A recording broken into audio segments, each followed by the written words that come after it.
This episode is brought to you by Portland Distro. If you like underground music, movies, and more, go to portlanddistro.com for licensed merch, vinyl, CDs, and more. Plug in the discount code 10OFF, TENOFF, for a 10% discount at portlanddistro.com. Hey everybody, thanks for tuning in this week. This is, of course, the Everything Went Black podcast. I'd like to thank everyone who has supported us on Patreon. Most notably, I'd like to thank Christian for joining. He's our newest member. And you too can support the podcast by joining our Patreon. For as little as $1 a month, you get access to all kinds of bonus content. For $5 a month, you get access to the same bonus content plus early access to all of the regular stream episodes. So you get to check all that stuff out in advance, and you get the bonus stuff. And I just rolled out another thing for potential sponsors. So if you want to sponsor the show for $25, you can get a custom ad read. So check it out. Enough of that. This week, my good friend David Grossman joins us. He is a member of Rosetta, a band that you probably know about. And if you don't, you should definitely check them out. They've been around for a while, producing some heavy meditative metal. David and I get really deep into a lot of different topics. We talk a lot about martial arts, and he's a jiu-jitsu black belt, so we talk about jiu-jitsu quite a bit. And just a lot of philosophy. And it's an epic episode. So if you just like very intelligent guy going off about a bunch of different topics, this episode is no doubt for you. David, it's been a while since we spoke, so how you been, man? Good, man. Everything's good. Yeah, I was thinking about this the other day. I think maybe the last time I saw you was when Tired Hands did that special release. Which Tombs album was it? This was a while ago. Oh yeah, that was Savage Gold. That was I have very explicit memories of that night. It was Tired Hands. It was like a Savage Gold record release party, and there was also the Savage Gold Coffee Stout or Coffee IPA or whatever they did. That was put out, and we were down in Philly, and Mike Wahlberg was there. All the guys from the band, the Relapse people were there. It was a lot of fun. Yeah, so it's been a while, man. Everything's good, man. So I mean, the last time we talked, I was into jiu-jitsu and I was teaching some jiu-jitsu, but since then now I'm a black belt and I'm even deeper into the jiu-jitsu thing. Rosetta's still a band, but I had some personal stuff that happened in my life, so I pretty much stopped really going on tour for back in like 2014. Right. Still make the records, and then I would do shorter trips. So like I went to Russia a couple times. I went to Japan with them. But yeah, I started phasing out because of some personal stuff from doing the touring part, but still make the records with the band. And yeah, I've kind of shifted into Brazilian Jiu-Jitsu being my main focus, main form of art that I do, and main passion. And it's also a job, which I'm not telling you anything you don't already know. When you make the decision to take things that you love and turn it into jobs, the relationship with it changes, but you don't love it any less. Oh yeah, totally, man. Well, congratulations on that. I think you and I spoke about jiu-jitsu back then that night, and I was training regularly, but these days I kind of we were talking about a little bit earlier was I don't train. I haven't been training jiu-jitsu on its own for a few years, primarily due to a lot of joint issues I've been having with it. And right now I'm like all I've been doing is Muay Thai. And oddly enough, you would think that if you're getting punched in the face all the time, you'd have more injuries. But my joints are healthy, man, and for the first time in years, Yeah, I mean, I when we were talking briefly earlier, I mean, it makes sense to me. I mean, man, there's this weird thing that people talk about, and I have these conversations. I make this argument all the time where people talk about you can do jiu-jitsu 100%, you can go all out, and you can train every day and come back and do it, and you can't do it with the striking arts. And first of all, it's crap. It's not true. And I actually think that mindset, I think that people have gotten confused in grappling and jiu-jitsu, what going 100% even is. Right. And then what starts to happen is that, like, you can be the safest person in the world, but these people get this idea of what they think 100% is, and they think that that's going maximum energy exertion, starting to like not focus as much on good strategy, good technique, good tactics. And then that's where the joint injuries start to come into play. And it has nothing to do with you yourself. It has to do with these other people. But in striking, and I've done recently over the last, so not so much as recently over the last 6 months, but before that, I spent a period of time working with a friend of mine who's also a jiu-jitsu black belt, but his primary style is Muay Thai. And I was training with him, and it's like the striking thing, you can't hit each other bare knuckle 100%. It would be stupid, right? So the training almost becomes smarter and more intelligent. And I actually think it becomes more sustainable for most people as a result, because nobody's going to kick each other without a shin guard in full force into the leg. Nobody's going to elbow anybody full force into the face. You're not going to do those things. So the training then becomes smarter and more intelligent. And like, I don't even think that going all out thing is going 100%. I just think it's bad strategy, bad tactics. And like, I mean, you know this as well as I do. In the martial arts world, it's very easy to have access to the best guys in the world and train with them, especially as you are around it for a while and you climb up the ranks. Like, most of those guys, even when they're having matches, they have moments where they go full physical exertion in the matches, but it's a lot less than what I think the more uneducated believe.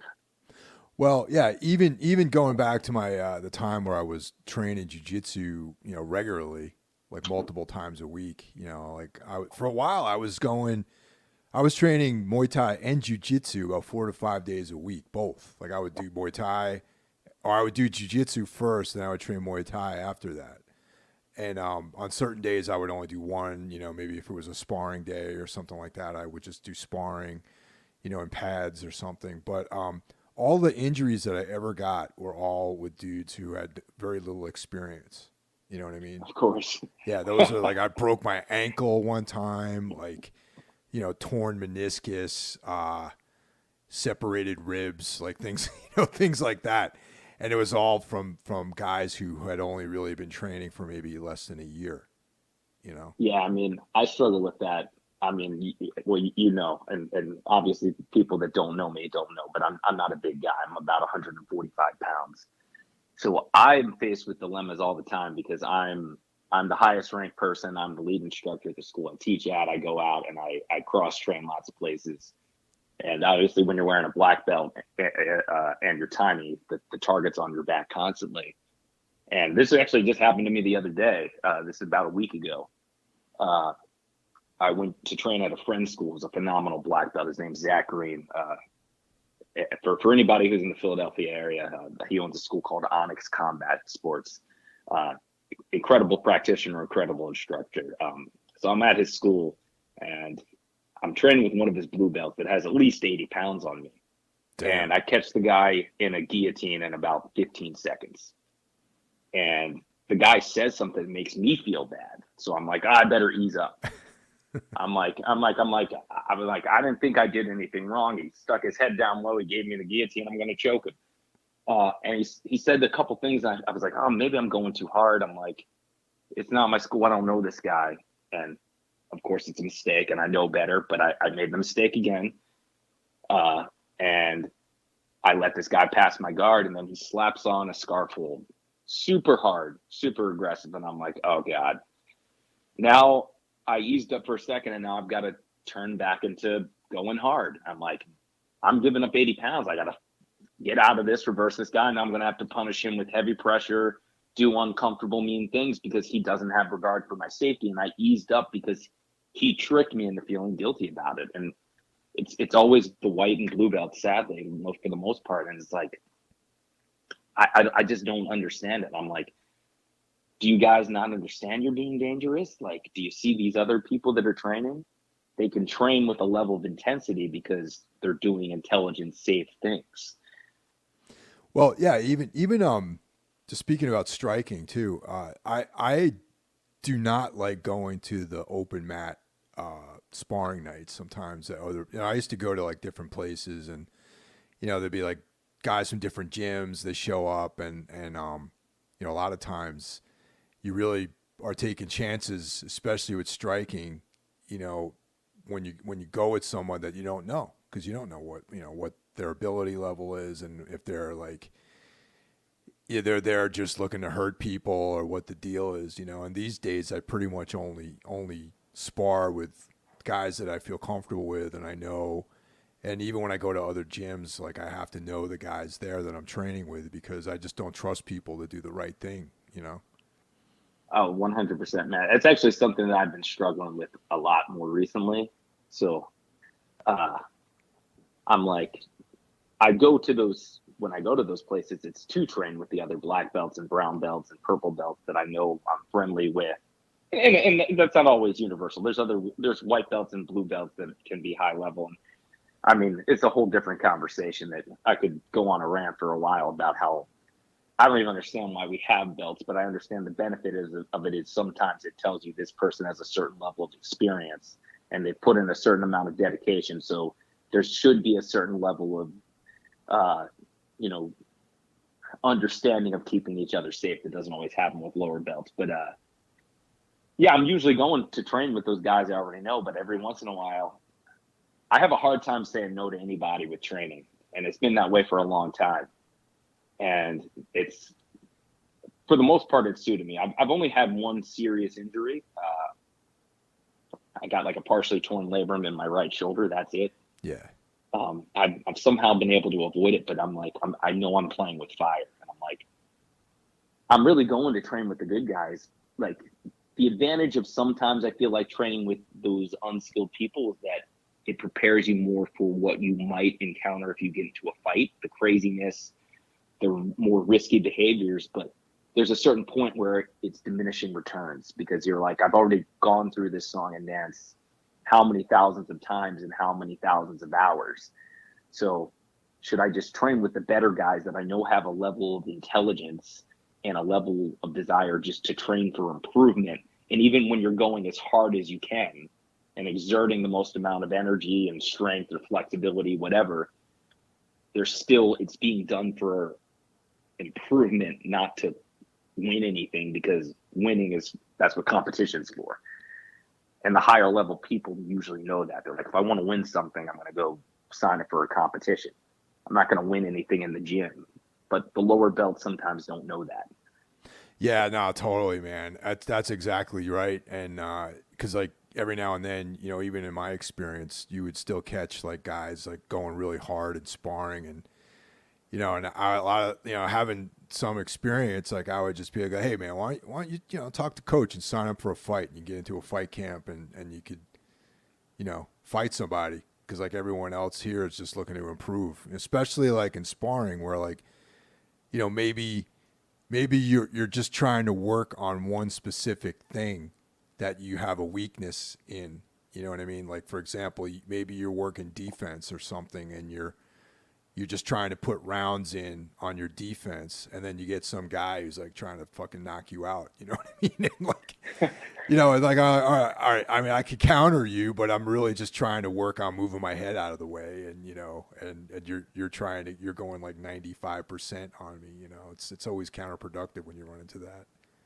Well, what's weird is, and this is something I've noticed for a long time, I actually think that lots of those people, and it will never make sense to me. Like, my mind's blown by this over and over again. I feel like the most competitive people in the gym are the people that are least interested in competing. And Yeah. the true competitors they're like, I have to get better here. And these are my teammates. I also want them to get better. And there's this idea of, let's push forward. I need to know that I can take chances with you, because I need to experiment. I need to know that I can put myself in a bad spot. You're not going to rip something. You're not going to injure me. And it's the people that either they have no interest in competing. And I don't think that everybody needs to compete. I think competing is a great thing. I personally, I don't know if I'm going to do it again. I think I am. It's been a long time. It's been prior to COVID. And my last match was a loss, and I left a bad taste in my mouth. But yeah, the people that when you suggest it, they look at you like you're nuts. They're the ones that always want to. They're trying to get the competitive drive out of the gym, and I'm like, well, these people are your teammates. And there's no wins or losses that happen in the gym. Wins and losses only happen in competition and in fights, which hopefully I definitely don't encourage, but it's something that happens obviously in life. And when I say fights, I'm not talking about sportive fights. I'm talking about street fights, obviously. Right. Yeah. Yeah. Those are the only places where there's actual wins and losses. And yeah, I mean, I guess I can't understand the mentality because I'm like, I want to be the best version of myself possible as a martial artist. And if I'm constantly just having it's like a hammer, I'm the hammer and the other person's the hammer and we're bashing each other, there's no improvement. Do I get something out of it? Maybe occasionally, but how many rounds of that do you want in a week, a month, a year? It's not sustainable. It's not healthy. And it's going to hurt your growth and development more than anything. Yeah, no, absolutely, man. Hey, do you do anything for recovery? Like what's your, I mean, if you were mentioning how often you train and you teach and, all this stuff, what kind of regimen do you have for recovery? Man, so I wish I need to take it more seriously, man, especially as I'm getting older. And, so I have found that the best thing for me has actually been focusing on my non-jujitsu workouts. That has actually been the biggest change. But I think that, so what I did for the longest time is I would only go to the gym when I've made the decision that I was going to go compete. And then I would come up with a workout program around that. And then the rest of the time I'd be like, well, I only have so many hours I can give to this right now. So I'm just going to focus on skill development, drilling, training. And then as it's time to compete, then I'll focus on the other exercise components. But the big change that I've really had probably now the last 2 years, and that's about 2 years ago was roughly when I hurt my shoulder and had the partially torn labrum issue that I have. I was like, I can't let this happen again. So I need to focus more on going to the gym.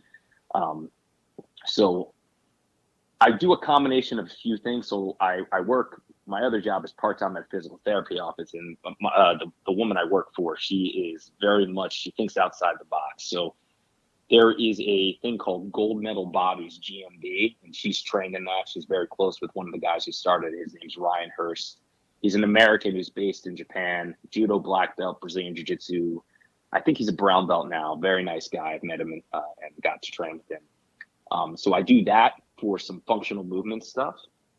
And then I do like a 3-day kind of lifting program, and I do additional cardio around that. So usually I do like a warm up of about 2,000 meters of either the row machine or the ski erg. And I usually then do lifting, but my lifting is more on the idea of I don't want to get injured. I want to be slightly stronger, but I'm not pushing my limits because I don't want to get injured at the gym. So I really focus on pretty much deadlifting. And squatting is pretty much the two main things that I focus on. Lots of pull-ups, lots of push-ups, and I kind of do a ton of shoulder work because shoulders go with jiu-jitsu, but like I split that stuff up across 3 days. But again, I think because I'm not lifting with any thought of like, hey, I want to be a power lifter, a bodybuilder, it makes me stay in a weight range where I feel like I'm getting the benefits of being stronger and being able to be more durable. And then doing all the functional movement stuff I love the GMB stuff. I think it's some of the best stuff out there.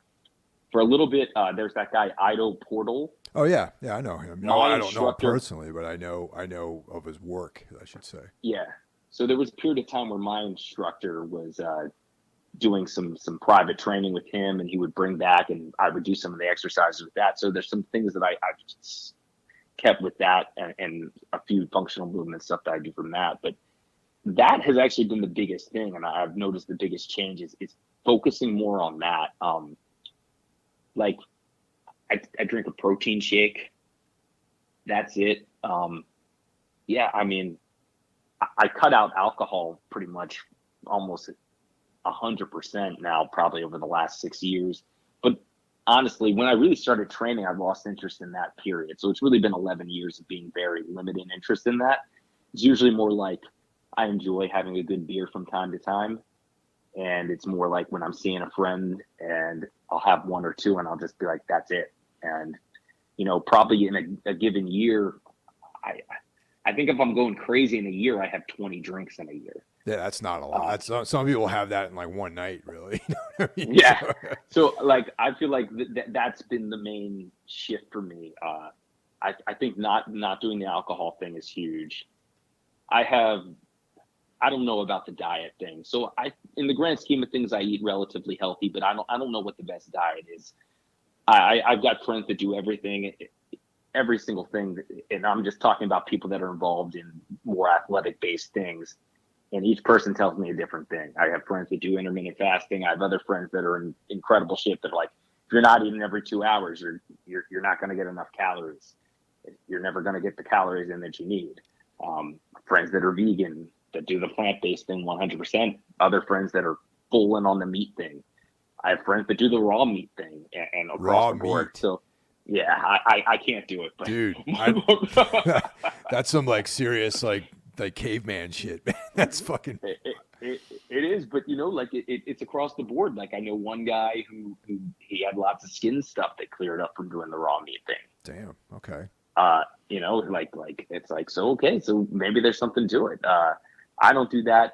For the most part, like I eat relatively okay. I do have a little thing for gummy bears. That's probably the biggest vice that I have. But yeah, like I mean, I do a lot of seafood. That's me personally. I do okay with the vegetables and the fruit. I'm a little picky with fruits and vegetables, but I definitely eat them regularly. But like, for example, like I'm like, for whatever reason, I just can't bring myself to eat an apple. I've never liked apples. That's funny, like, man. I love cantaloupe though, for example. I eat cantaloupe all the time. I got no problem. Like I've got a sliced whole cantaloupe in the fridge. I'll probably eat like a good chunk of that for breakfast tomorrow. Yeah, like people talk about how genetics play a part in that, and I think it does to a certain extent with the whole diet thing. But yeah, like I mean that's. I wish that I had some big secret, but I actually think that it's the exercise component outside of just the jiu-jitsu thing is the biggest thing for me. Yeah, the diet stuff, I believe that it really is different for everyone, man, because everyone's got different genetics, their metabolisms are all different, you know. And it's funny, I laughed about the apple thing because something very interesting happened with my, like when I'm like a modified like carnivore, I guess, because I mostly eat meat with some vegetables. But while I'm heavy on the meat, I crave apples. You know what I mean? And if I was eating like a more balanced, quote unquote, balanced diet, like if I was having rice and stuff, I lose my craving for apples. It's funny, right? So it is, but I'm also not surprised by that because this is where the gummy bear thing comes into play. So my schedules during the summer get a little weird. So I usually do an every other week thing. So I have 7 days in a row where I teach every day, train every day. There'll be days where I'll double train, do two full on sparring sessions, and it varies. Like sometimes I'll do an hour in the afternoon, and then I'll train for 2.5 hours at night. Like it varies, and I don't count teaching hours as training hours. When I do that, I just think it's the glycogen. Your body's just like, I need this, especially, I mean, I know you're an active person, I'm active. I think your body just goes, I'm not getting enough. I need this immediate source of energy.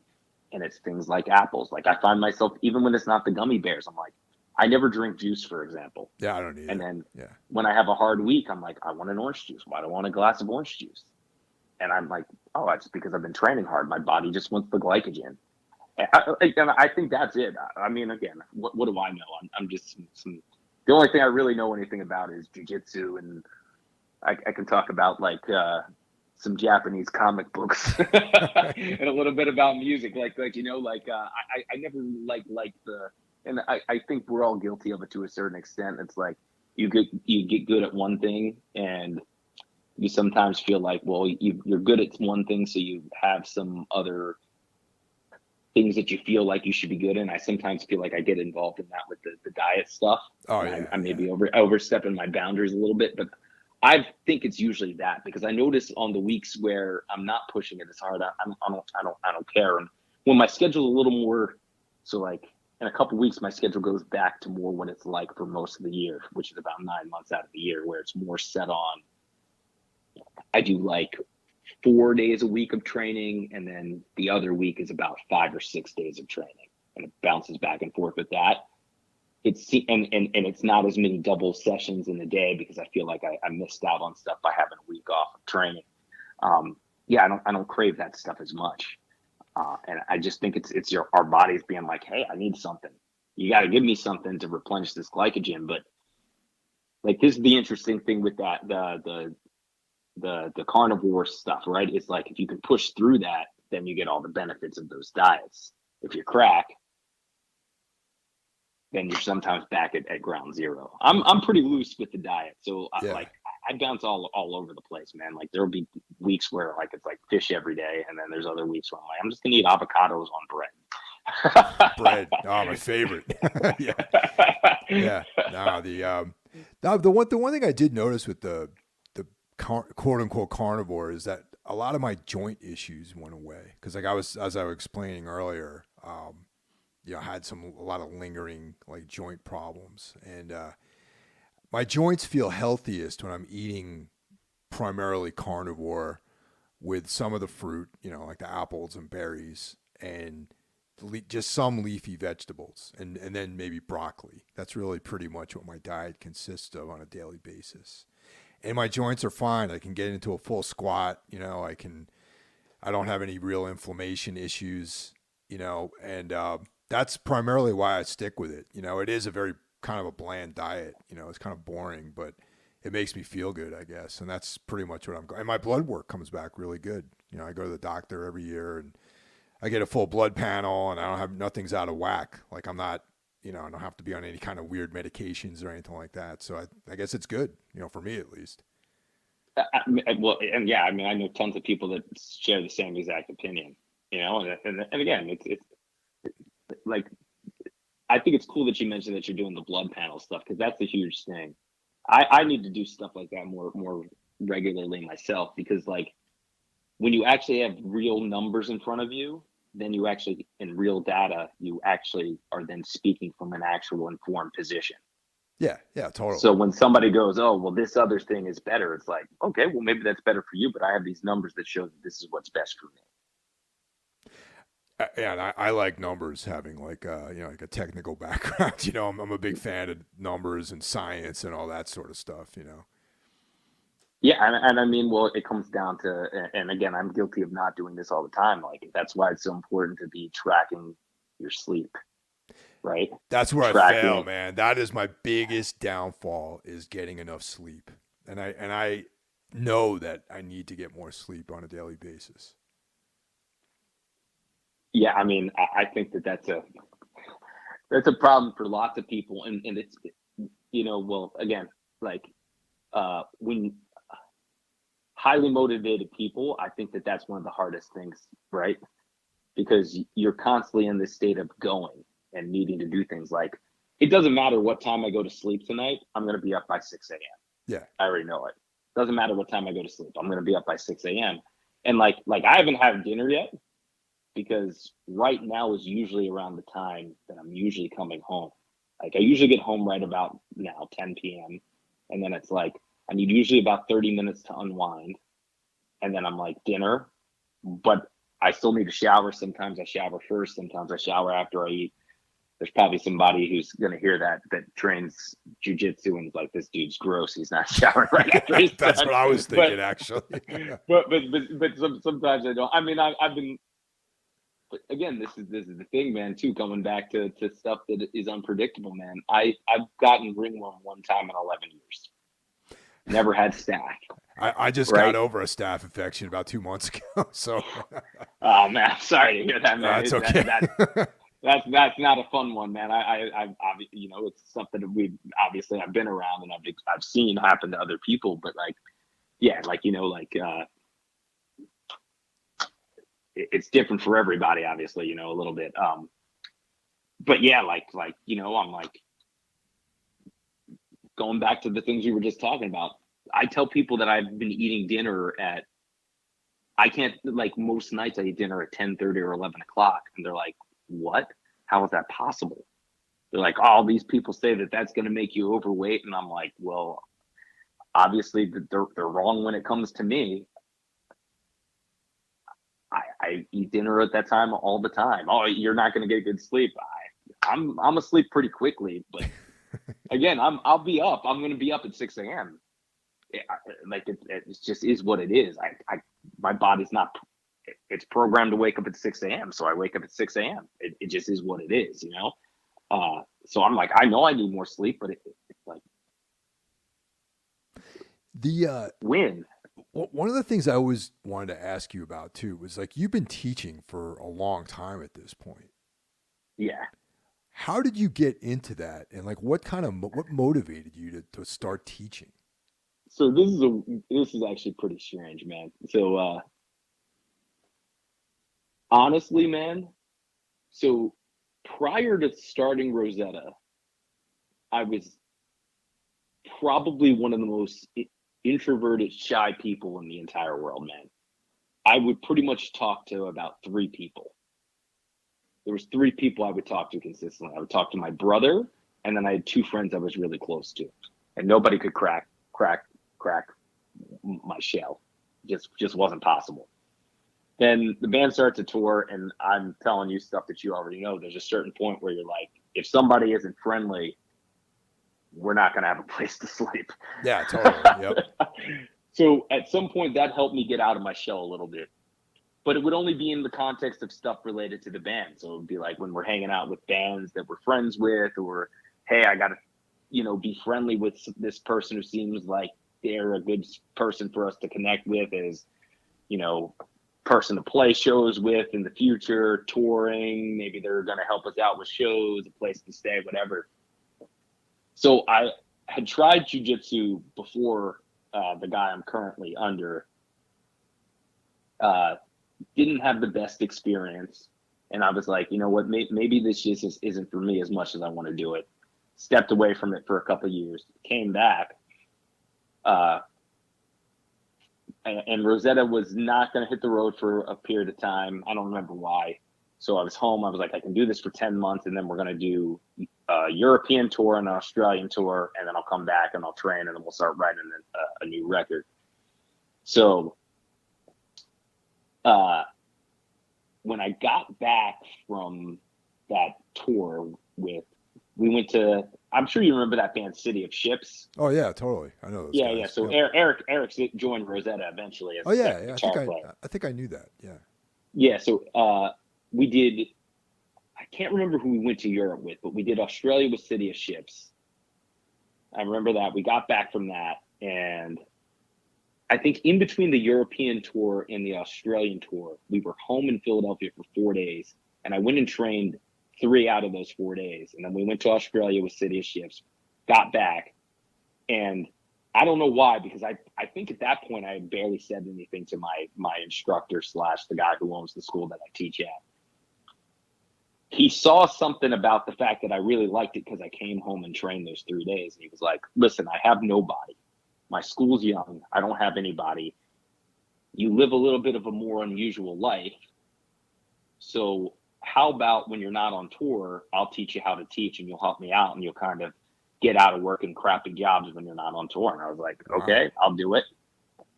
And I got he took me under his wing, and then he set it up so I could go to the Gracie Academy in Torrance and do the instructor program under Huron and Henner Gracie. So I did that. And even still, I knew I loved jujitsu.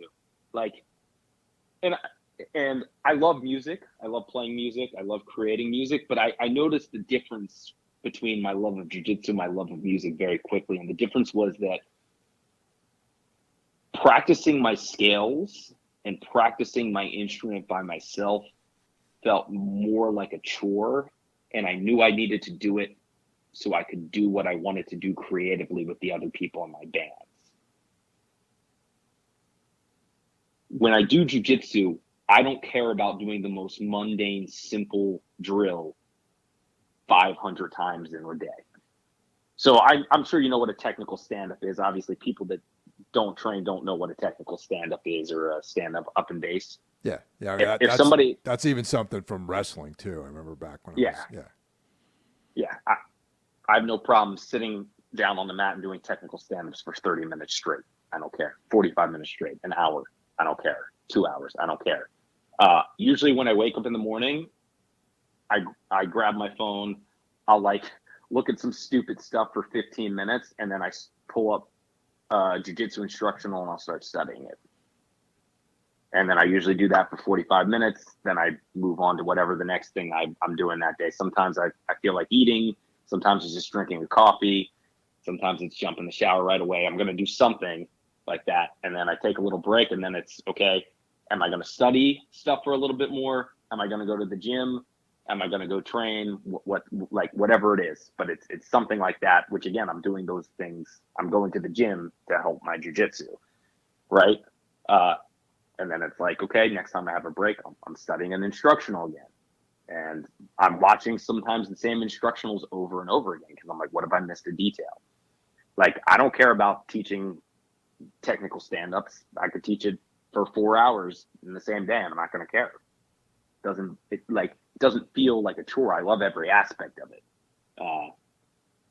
So yeah, like, I think that I think he could tell that I loved it, and I knew I loved it. And then getting room with the teaching thing, I started to come out of my shell, get more comfortable with it. And the next thing you know, it was just like, oh, well, this is a part of it that I feel like, oh, maybe I can excel at this even more than the level I'm going to get to as a practitioner. And then I start to just fall in love with that too. And then I'm like, hey, this is all just going to make me be able to do this thing that I love, that I just want to do as often as I can. Wow, what an opportunity, man. That's awesome. That really is a cool story about that. Yeah,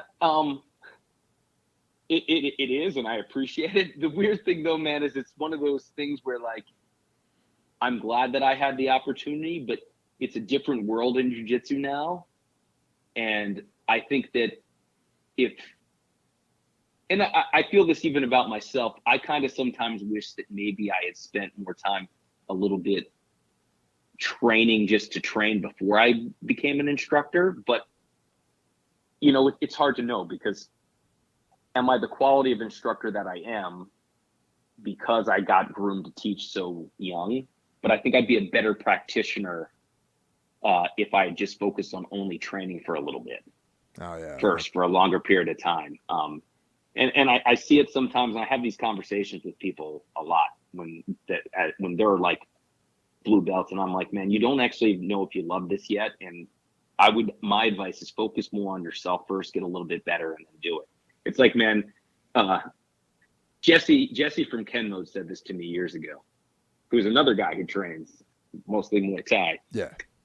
He was like, I don't even know if he remembers me saying this to me, but we it must have been 2013 or 2014. We did like a short 2-week run with them. And he said it. We were talking one day about training. And he said, if you're over the age of 27 and you've gone on tour more than 2 times, there's something wrong with you, but you also genuinely love this. This isn't like a phase you're going through. And I started to reflect on lots of things where I'm like, man, so-and-so was a great player, awesome musician, his band was great and cool, but like, they did the one tour and then you were like, this dude hates this. Yeah. He hates it. Totally. He hates it. He's got no desire to do this. it's just not in him. It's just not in him, right? And I think in jiu-jitsu, so I might get myself in trouble, but I don't really care. Huron and Henner, so my instructor is a black belt under Huron and Henner Gracie, but he's no longer under their umbrella of being an affiliate at school. I was going to ask you about that. If like that was the lineage that you had, was the Gracie, if you were connected with them. Yeah. So my lineage is Elio Gracie, who's one of the guys who's responsible for Brazilian Jiu-Jitsu, Gracie Jiu-Jitsu. His oldest son, Horian Gracie, and then his two sons, Huron and Henner, and then my instructor. So I'm pretty close to the lineage of the source or whatever. I mean, it's a good thing and a bad thing. And what I'm going to say, I don't really care. I mean, I'm honest with this stuff. Huron and Henner pushed a lot for having younger belts teach. So their association is full of a lot of young blue belts teaching, who I don't think should be teaching, which is really where I've been going with this for the whole time. Like, I just think that there's a lot of guys getting thrown into, maybe they want to own a business, or they're in the infatuation period, or they think it's cool to do something outside the box. And they're like, oh, well, this seems cool. It's not a real job, which is a lie.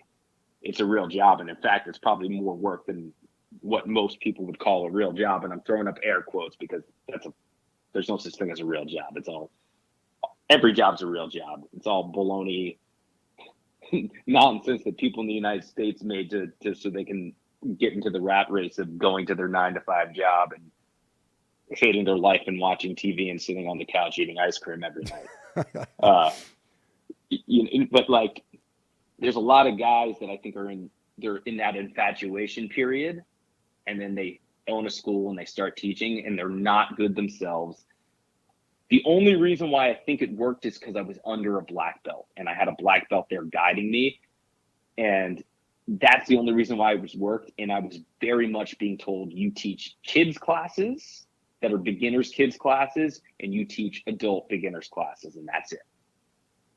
And then once I got towards the end of my purple belt, it was, you can teach advanced class here and there.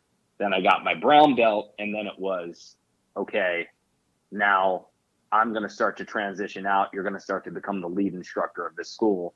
And then as a black belt now, I'm the lead instructor at the school, and I teach the bulk of the classes, and, I teach everything now. But like, the only reason why it was that controlled is because I was underneath one of their black belts. And that's not the case for most of their organization. And I've trained with some of these guys from that organization, and I'm like, there's nobody doing any quality control.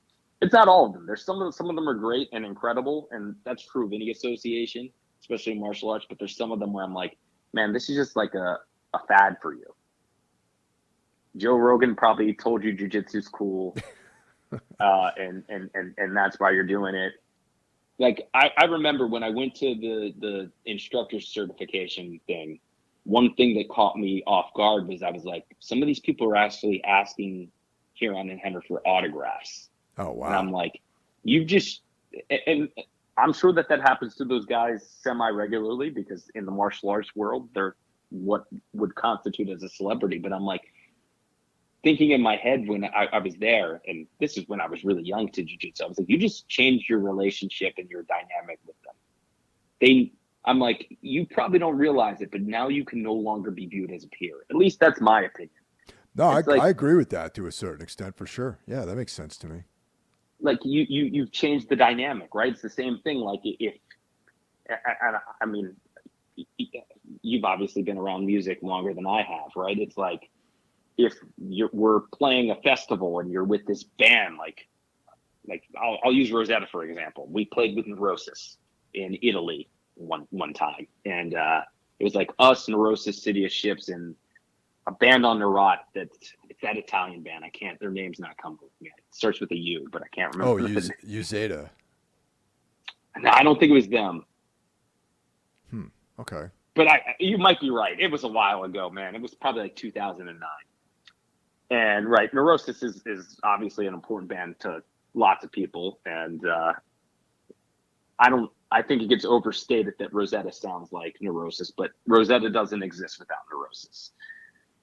That's 100% a true statement. Rosetta doesn't exist without Neurosis, but I don't actually think we sound like Neurosis. But there's definitely a clear line that if Neurosis doesn't create the albums they create, Rosetta never exists. It's not possible. It's like I remember I had a conversation with Scott Kelly, and we both know Eugene Robinson. Eugene Robinson is a mutual friend of both of ours, and we ended up talking about, at the time it was happening, Nick Diaz was supposed to fight George St. Pierre, and we had a conversation, and somehow Eugene came up. And I had this really cool conversation with Scott Kelly, saw Neurosis on the stage. If I had gone up to those guys and asked them for an autograph, none of those conversations happened, and I wouldn't blame them for none of those conversations happening.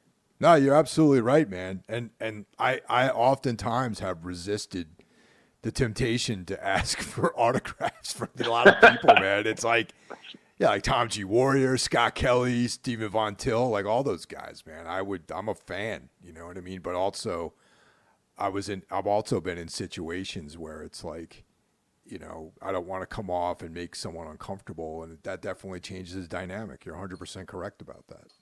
Yeah, and I mean, it not only does they're going to look at you differently, yeah. Right? Like I think it changes the dynamic from being like, hey, I aspire to be your peer, and even if you do end up as their peers, which I still think is possible once you ask for an autograph, I think in their mind now you put them at this level above you, and it's hard to take that back. Sure. Yeah. So. Like I noticed that, and this is a while ago. This must have been, I think I did that instructor certification program. It was either late 2012 or early 2013. I was just like, I don't understand why you want these guys autographs anyway, but you changed the dynamic. You've changed the whole dynamic. I don't think that they're going to be able to view you as a peer in the future. And to be perfectly honest, I don't think those guys are going to view me as a peer anyway. I don't really care, to be perfectly honest. I mean,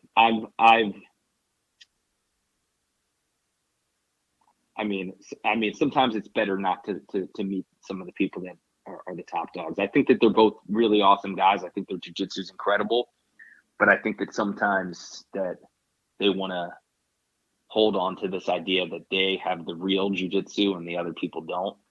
And I think sometimes that belief is a little harmful and a little unfair and untrue. Like, yeah, I don't know how much you follow MMA or jiu-jitsu. There's a guy named Gary Tonin. He's one of the best grapplers in the world. He's a really good MMA fighter. Mm-hmm. So he beat Huron and Henner's brother in his name is Halleck Gracie, in a jiu-jitsu match. Submitted him in a 20-minute no points match. You could only win by submission. If nobody got a submission, it was just going to be a draw. He beat him, and Gary Tonin was giving up probably 40 pounds. Caught this guy in a submission. So Gary lost his last MMA match. It was the first loss of his career. He got knocked out. And Huron and Henner didn't do this, but Halleck, and it was public knowledge, went on, you see, that's why you don't go for leg locks in a fight. You get knocked out. I'm like, man, you guys could go and have your own MMA careers. And Halleck, to his credit, did have his own MMA career. And he didn't have the best MMA career, but he did do it. But, like, why are you criticizing somebody who's putting it on the line? Yeah, totally.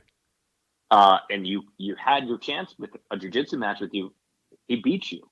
So at the end of the day, whose jiu-jitsu is better? It's his. He beat you. And he's doing all the principles that you guys talk about all the time of the weaker person, because he was weaker, giving up weight, only winning by submissions, no points. And it's like, sometimes, and again, people have to make money.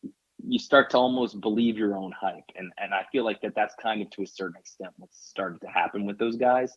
Again, I think that they're nice guys. I think their jiu-jitsu is incredible. I would not stand a chance on the mat with Huron or Henner. They would both crush me. And I know that, but I think that to a certain extent they're starting to believe their own hype, and I feel that way with lots of the Gracie family members. Sadly, I think Hickson believes his own hype. He's talking about being 400-0, and we could have evidence of him having fights against professional wrestlers. And when I say professional wrestlers, like we're talking about the equivalent of Hulk Hogan in Japan. Some of his MMA fights, 3 of his MMA fights were against guys that were professional wrestlers in Japan. Like, this is just stuff that we know. He also lost the Sambo match, which he just mysteriously seems to forget. But we can also look at his MMA record and see it's 11-0. It's not 400-0. Right. Yeah. Like and pride and all that. Yeah. like you know, it's like, what are we selling? Like, and like it's like that's the thing. It's like jiu-jitsu is supposed to be real. Like wrestling is real. Like boxing is real. Like Muay Thai is real. Like and a few other martial arts are real. So why are we doing the whole invisible jiu-jitsu? Now you're starting to make it sound mystical and like there's something hidden and there's some secret. And it's like, again, these guys need to eat. I understand, you know, but like that's the battle that you always need to fight, right? And it's a battle I fight all the time. It's like this question of, do you do the thing and say the thing that might garner you the average person liking you more, or do you stay true to yourself and keep integrity and you're honest about things and you're like, hey, like, no offense, you can't train for 2 years and be prepared for a street fight. Like, you're either committed to training or you're not, right? That's true. Yes. Like, and it's like, oh no, you can do this program and you'll be street ready. You go through our program and you're street ready. It's like, you guys know that's not the case.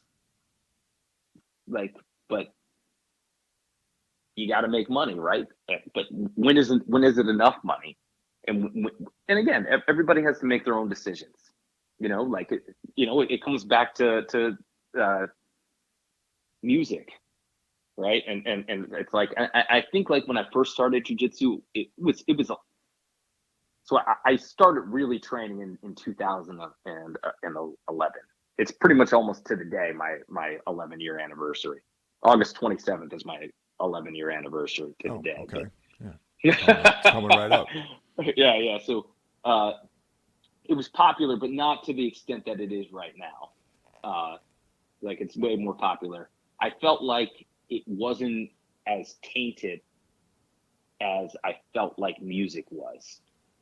Like, I remember, like, this is like going back to high school. I don't even like Cannibal Corpse that much. I don't even know if I like Cannibal Corpse at all, but I respect Cannibal Corpse. I remember having an argument with a girl when I was in high school who never had played a musical instrument in her entire life.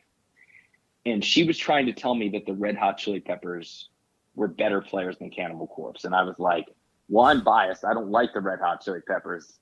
I think that Nick Cave quote is right on the money about the Red Hot Chili Peppers. I don't know if you know which quote I'm talking about, where he's like, I'm forever listening to something terrible on the radio, and it's always the Red Hot Chili Peppers. Yeah, I'm familiar with that one. Yeah. Yeah. Like I'm like, I don't like the Red Hot Chili Peppers. They're not my thing. But like, Lee's a good bass player. John Frusciante is a good guitar player. I don't remember the name of the drummer, but he's an okay drummer. He plays the drums better than me, better than I'll ever be able to play the drums. But like, I think Anthony Kiedis is arguably the worst vocalist in the history of human time. I just can't get it. I don't get it. He can't rap. He can't sing. I just don't get it. And it just also sounds like it's devoid of passion and emotion to me. So I don't understand it. But I also don't think the songs are good. And I don't remember what album it was, but it was definitely one of the albums after the popular one, Blood, Sugar, Sex, Magic, or whatever. Okay, yeah. So she was trying to convince me that the Red Hot Chili Peppers were more talented than Cannibal Corpse. And I was like, just because you don't like something because it has screaming doesn't mean that the other thing's better. And just because something's more popular doesn't mean it's better. I believe if Cannibal Corpse wanted to sit around and write pop songs, They could. And in fact, I'm pretty sure that some of those dudes that have been in and out of Cannibal Corpse have played more modern rock in different bands. Oh, no, they They have could for do. sure. Yeah, I forget the name of the band, but yeah, it's escaped me right now. But one of those guys had like more of a rock-oriented band. Yeah. Yeah, so it's like in music, it's like all the time there's this group of people that obviously everybody listens to music, right? So for the most part, like people have these opinions whether they play music or not. So when you're like, no, Drake sucks. I'm sorry. You're not going to convince me that Drake has any talent. He's just popular. Cool. That's what I think Drake is chasing. Drake's not making music because he cares about art. He cares about being rich and famous. Cool. That's his thing, right? But like people don't seem to understand that. And unless they're actually somebody who has done an artistic pursuit in music, right? They just don't get it, right? This is they true. don't understand that Yeah, they just people are think just maybe chasing popularity. Yeah, they're fame and fortune, and you know it's a name that's like around and they're familiar with, so they automatically assume they have talent. Yeah. You know, so it's like for the longest time I'd be like, well, yeah, I'm like, what do I care about your opinion? Well, now I feel like that's entered in jiu-jitsu, and I like, man. So again, I don't know how much you follow this stuff. So the other day, this past weekend, one of the greatest people to ever do jiu-jitsu he was pretty much executed by an off-duty police officer. His name's Leandro Lowe. Yep. Yeah, he was shot in the back of the head by this off-duty police officer. Leandro Lowe is, in my opinion, he's in the 10 most influential people to ever do Brazilian jiu-jitsu. 8 world championships.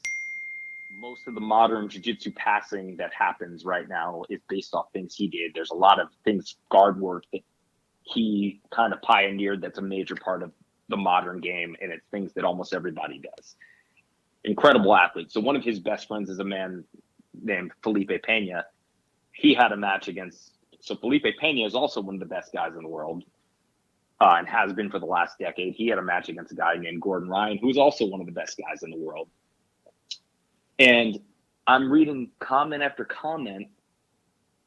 So they had a sub-only match that was no time limit, and Felipe Pena just had his friend died. He did the match anyway. I don't care what anybody says. You know, in the heat of the moment, you have other people whose livelihood is on the line. You make a decision. The whole event, in my opinion, should have been canceled, but it went on.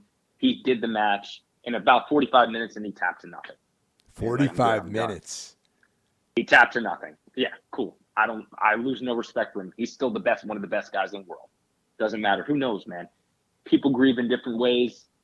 Maybe it had nothing to do with his friend dying. Maybe he just had enough. He was like, this is stupid. I don't care. Who knows what happened? Maybe he was tired. He said, I'm good. I'm done. I just don't even need to deal with this anymore. 45 minutes is a long time, man. It is. Wow. At 45 minutes. And there's all these people talking trash on Felipe Pena on the internet. And I'm like, you guys all of you would be destroyed by Felipe Pena and Gordon Ryan in under a minute. And you're talking trash on this guy who went through this traumatic event of losing his friend.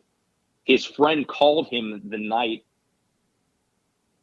that he died, and he didn't answer the phone call. You know, like imagine being like, man, my friend called me on the night he died. I didn't answer the phone because I was tied up with something related to this jiu-jitsu match, and the jiu-jitsu match is unimportant in the grand scheme of things. But it's like, man, these people, I'm like, so they obviously train, because nobody watches jiu-jitsu or follows jiu-jitsu that doesn't train. It's not a thing. I'm like, where are you guys coming from? Talking trash on this guy who's one of the best guys in the world to ever do it, Felipe Pena, because he tapped to nothing. I tap to stuff in the gym when it's real submissions. I want to tap to that. Like, who are you? You couldn't even carry this guy's gym bag probably up the stairs without complaining. Damn. I'm like, you know, like, I'm like, this is what happens. This is what happens when something starts to get more popular. People start to get into it for the wrong reasons. and it starts to corrupt it. And I'm starting to feel some of the things that I felt, where I'm like, somebody who doesn't really know it, but they're like, well, I've trained 15 times. I've trained for a year and a half. They're telling you who's good or bad, or I wanted to tap into that. I'm like, you wouldn't have been in a match for 45 minutes with the best guy in the world. Do you know how impossible it is to get to that level? Dude, I don't 45 minutes even with the worst guy in the world is a long time to be on the mat with somebody, man. I can't even fathom a 45-minute round. Jesus, man. It is, but like we're talking about like the best guys in the world. Yeah. These guys, these two guys are literally like they have an argument for being the two best guys in the world at Brazilian Jiu-Jitsu over the last 5 years. They have a legitimate stake at that there's very few people that even can enter into the conversation. There's maybe 4 other guys that are even worthy of being brought up in the conversation, the best 5 grapplers of the last 5 years. And it's both of these guys. I'm like, man, like, you guys just, because Gordon Ryan said that this guy sucks, now you're saying he sucks because you're all just chasing this imaginary clout because he's the famous jiu-jitsu practitioner. He's the one who's been on Joe Rogan. He's the one who's been on the Lex Friedman podcast, okay? And Felipe Pena hasn't, because Felipe Pena's English isn't good. It's bizarre to me, like, you know, but like, I think that I'm insulated enough and I'm deep enough into this, it's not going to hurt my relationship with jiu-jitsu. But it's like, man, like, Jesus Christ, like, it's like, you know, like, people just they chase these little short trends, right? And then they start talking from this uneducated viewpoint, and they talk about it as if it's fact, and the internet's given these people the voice to do it. And again, it's my fault for even looking at it or reading it. I should be avoiding it, but it's just insane to me, you know? Yeah, that's the spiral that the whole world is in right now, man. And you know, this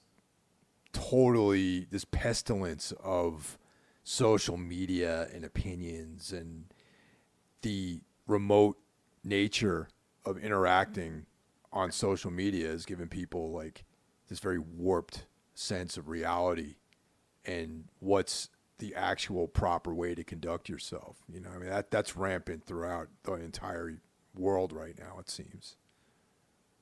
Yeah, man. I mean, it's, you know, but like, man, it's like,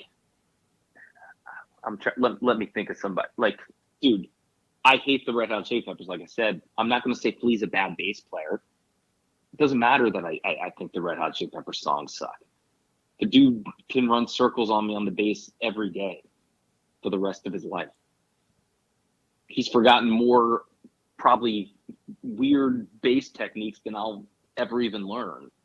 Like, you know, like I can't do any slopping with the slap and pop stuff. I don't do that. I have no interest in it. But like, you know, Flea's great at that. I'm not going to pretend he's bad because I don't like the Red Hot Chili Peppers.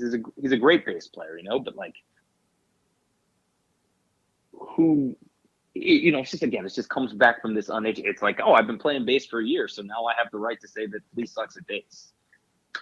It's like, what? Oh, well, I don't like the Red Hot Chili Peppers, so he sucks at bass. No, he doesn't. You just don't like the Red Hot Chili Peppers, which is fine. That's cool, you know, but you don't get to say he sucks at bass. Same thing. That's the thing about music in general, that it's such a subjective thing, you know. I mean, there's a lot of stuff out there that I think is, you know, that I love that most people would make fun of me for liking, you know what I mean? So it's like, you know, it is totally subjective. And I like it, you know, but is it good? Who knows? You know, it's like, to someone it's good, you know. Obviously a lot of people like Red Hot Chili Peppers, you know. Yeah, you know, and you know, like the thing is, even with the Red Hot Chili Peppers, so I'm beating up on them a little unfairly, because like, again, they've sort of transcended what, and I used this term earlier, what I would call the novelty phase. So I'm a fan of Alice in Chains. I've always been a fan of Alice in Chains. The drummer from Alice in Chains said something interesting a long time ago, and it stood out to me. I think he might have said this in like 2003 or something like that. He said, the music industry is designed to have you be from the day you get signed to the day they want to throw you in the trash, 5 years. That's the cycle they want. 5 years, and then they want you gone. They want you completely gone and eliminated. And I'm like, that's the whole pop culture world, whether we're talking about clothing, whether we're talking about movies, right? It's like a style of movie is popular and they want to shove that style of movie down your throat for 5 years. Then they want it to move on to something that's a little different. And then they want to recycle the same old ideas. They want grunge is the thing, right? Like, dude, Alice in Chains is not, first of all, grunge isn't a style of music. That's a different conversation.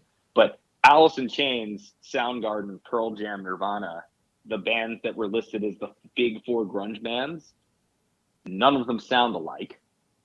No, and furthermore, Alice in Chains started out as like a metal band, you know, like straight up like Guns N' Roses kind of thing. They did 100%, right? But like even that their shift to the grunge thing when they released Facelift, that's closer to being like metal than it is whatever grunge was supposed to be. Pearl Jam sounds like, I don't even know how to describe Pearl Jam sound like. They're kind of just like, I'm probably going to get myself in trouble with somebody. They're kind of, and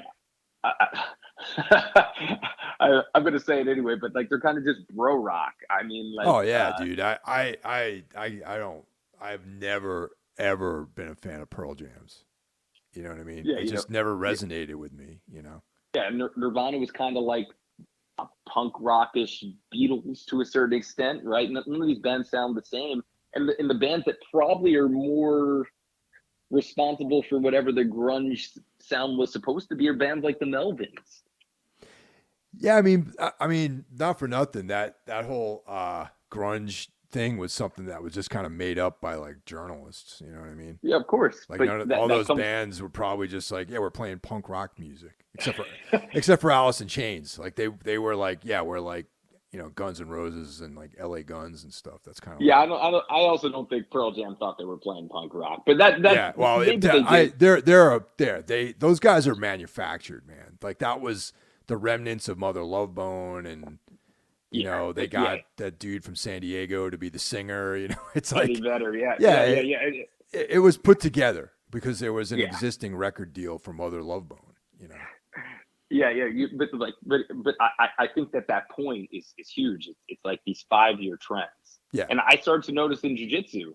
So like in jiu-jitsu, about 5 years ago, there's this move called a berimbolo, and obviously in jiu-jitsu, people are gonna know what I'm talking about. So when I first started, there was the berimbolo craze. Because my jiu-jitsu instructor is under the Gracies, I missed the berimbolo craze, but I knew what the berimbolo was. So the Mendez brothers were two of the big guys that did it, and they're incredible jiu-jitsu practitioners.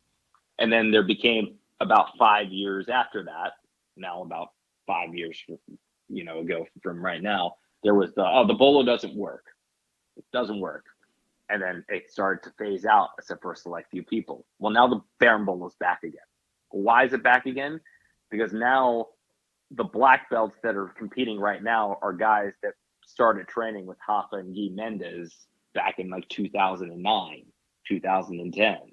So now they started learning the berimbolo from the beginning, so the trend's back around. And if I might jump in real quick, that's also more for the lighter weight classes are really big on that technique. Yeah, 100%. Yeah, you don't see guys like 200 pounds plus like trying to pull that off, really. You do see some, but not as many. It's definitely, but like it comes back in this trend. Like, so I think you trained at Marcelo Garcia's school for a little bit, right? Yeah. For a few years, I trained there.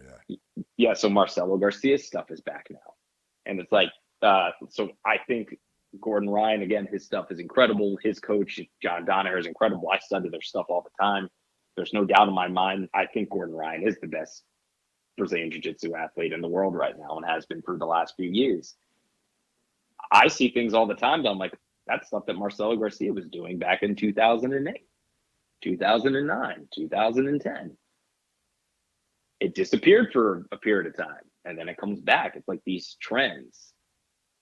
and you know, and then somebody tries to do something new, and sometimes it works out and sometimes it doesn't, and you know, it's a question of what the intention is, but like it's like these almost manufactured trends sometimes. So somebody can sell an instructional and when it's in jiu-jitsu, or Oh. somebody can sell a t-shirt. Oh, so you think it's in the related music to industry. that? So you think it's related because that's a big industry for you know, for like videos and instructional programs and things like that. Yeah, so like, have you ever? I'm sure you've heard the term seminar move. Yeah, of course. Yeah, right. So like, I notice it all the time, right? Like, I'll watch instructionals sometimes, and I don't think that Gordon Ryan and John Danaher are guilty of this, but you'll get an instructional like, this is a bunch of seminar moves. You don't do this, right? Like, and you're like, you probably dragged somebody into even buying it because you posted something that was unrealistic and super fancy and overly complicated on the internet that got a bunch of likes, and then you release the full instructional because now you have a bunch of followers. And Wow. Yeah, you know, I never really looked at it that way. yeah, and again, it is what it is, you know. Like, yeah, so there's two ways you can go about this stuff, right? You can go about it by, well, really there's three ways. You can be a great instructor who's producing great practitioners, and then you get your reputation out that way.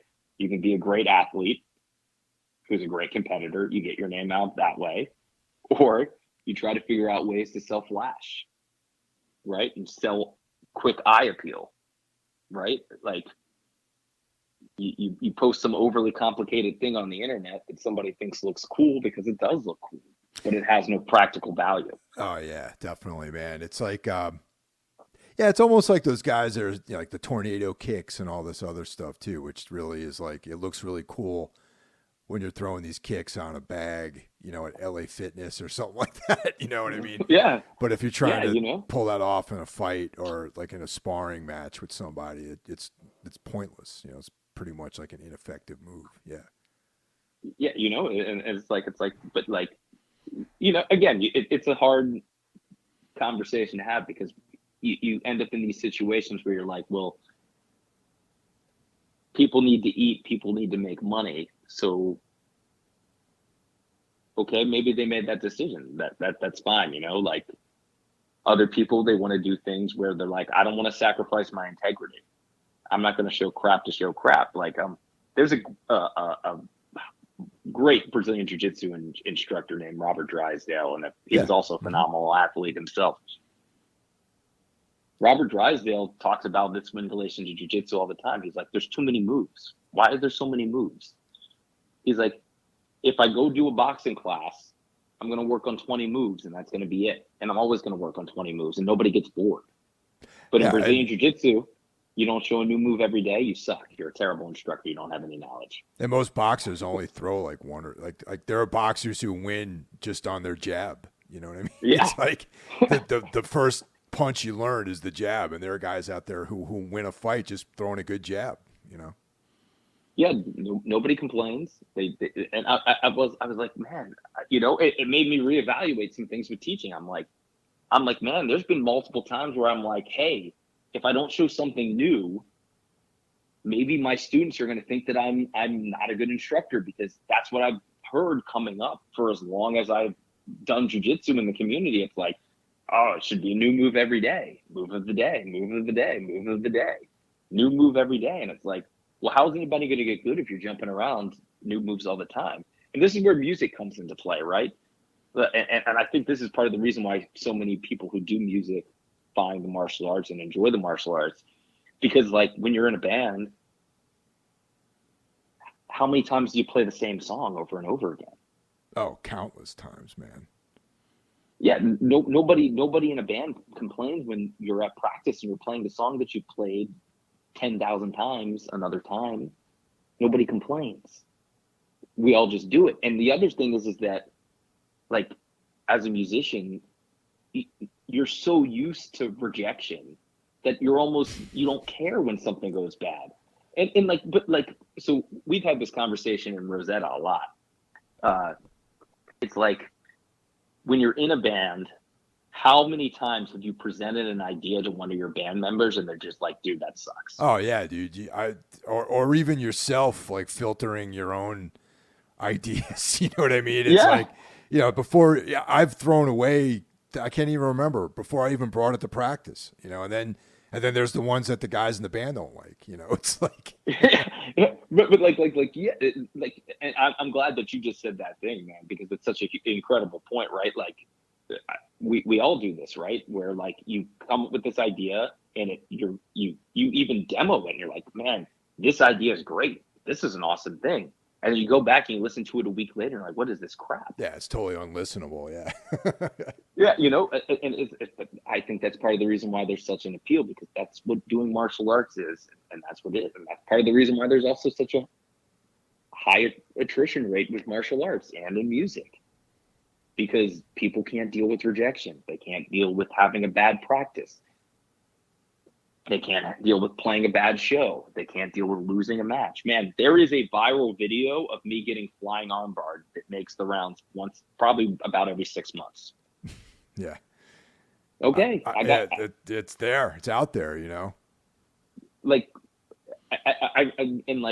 I saw comments and I was like, okay, cool. Well, guess what?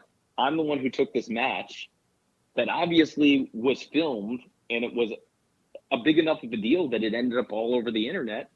You guys can do this too. Nothing's preventing you from doing this. If you show up, you're going to get embarrassed sometimes. That's just part of it, right? Like, sorry, you got to make the decision. If you're not okay with it, well, then you're going to miss out on a lot of great opportunities. It just is what it is. Sometimes you're going to be in Europe playing some huge festival and there's going to be 2,000 people and you're going to mess up the song. Oh yeah, man. Happens. I've humiliated myself on stage. I don't know how many times, man. Just little things. You just got to keep trucking, Yeah, exactly, right. It's just, okay, cool, that happened. And maybe you might be frustrated for a little. You got to move on to the next day. It is what it is. You're going to play shows where there's one person there. Okay, you play for that one person, you move on to the next show. It happens. Like, and it goes in these huge waves, right? And again, that's why I think that lots of people that play music, they find the martial arts, because you're already conditioned to all that stuff. And I've said this for a while.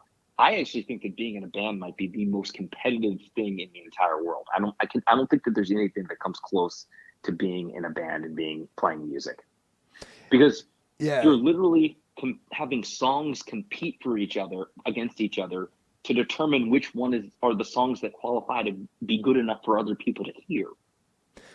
Yeah, and it's like, and once again, going back to the subjectivity of music and just art in general, there's so many intangible things that are just out of your control too, that you don't have any say in it. Like whether or not someone likes your song has nothing to do with how well recorded it is or how good of a player you are or how many times you practice that song. It's just some people like it and some people don't, 100%, man. Yeah, it's a yes or no thing, or at the very or an even worse case, it just doesn't impact someone at all. Yeah, and that's another thing that I think is interesting with the music thing, right? Because that's actually the worst thing, is indifference. Yeah.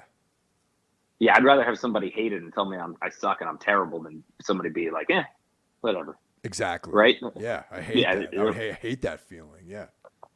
But yeah, and then like we're just tip of the iceberg with the level of the competitiveness with the music thing. Like I've thought about this multiple times. Like some of the stupid drives that are long and dangerous that all of us have done, and it's all been more than one time. And it's literally like, you're like, well, I don't want to pass up this opportunity. We also need to fill that day, right? And sometimes you're like, well, if we don't do this, somebody else will do it. So you got to do it. Like I remember we one time did like some drive where it was like we had to leave Berlin after the show to go play one show in, like, there was some big festival in Sweden, and as a result, we weren't allowed to play any other shows in any of the Scandinavian countries or something like that. Right. And we drove straight through overnight, stopped somewhere, slept for a few hours, did the rest of the drive, played the show, and then after the show's done, it's like, okay, well, now we have to start the trek to get back to somewhere else in Germany. And this isn't unique.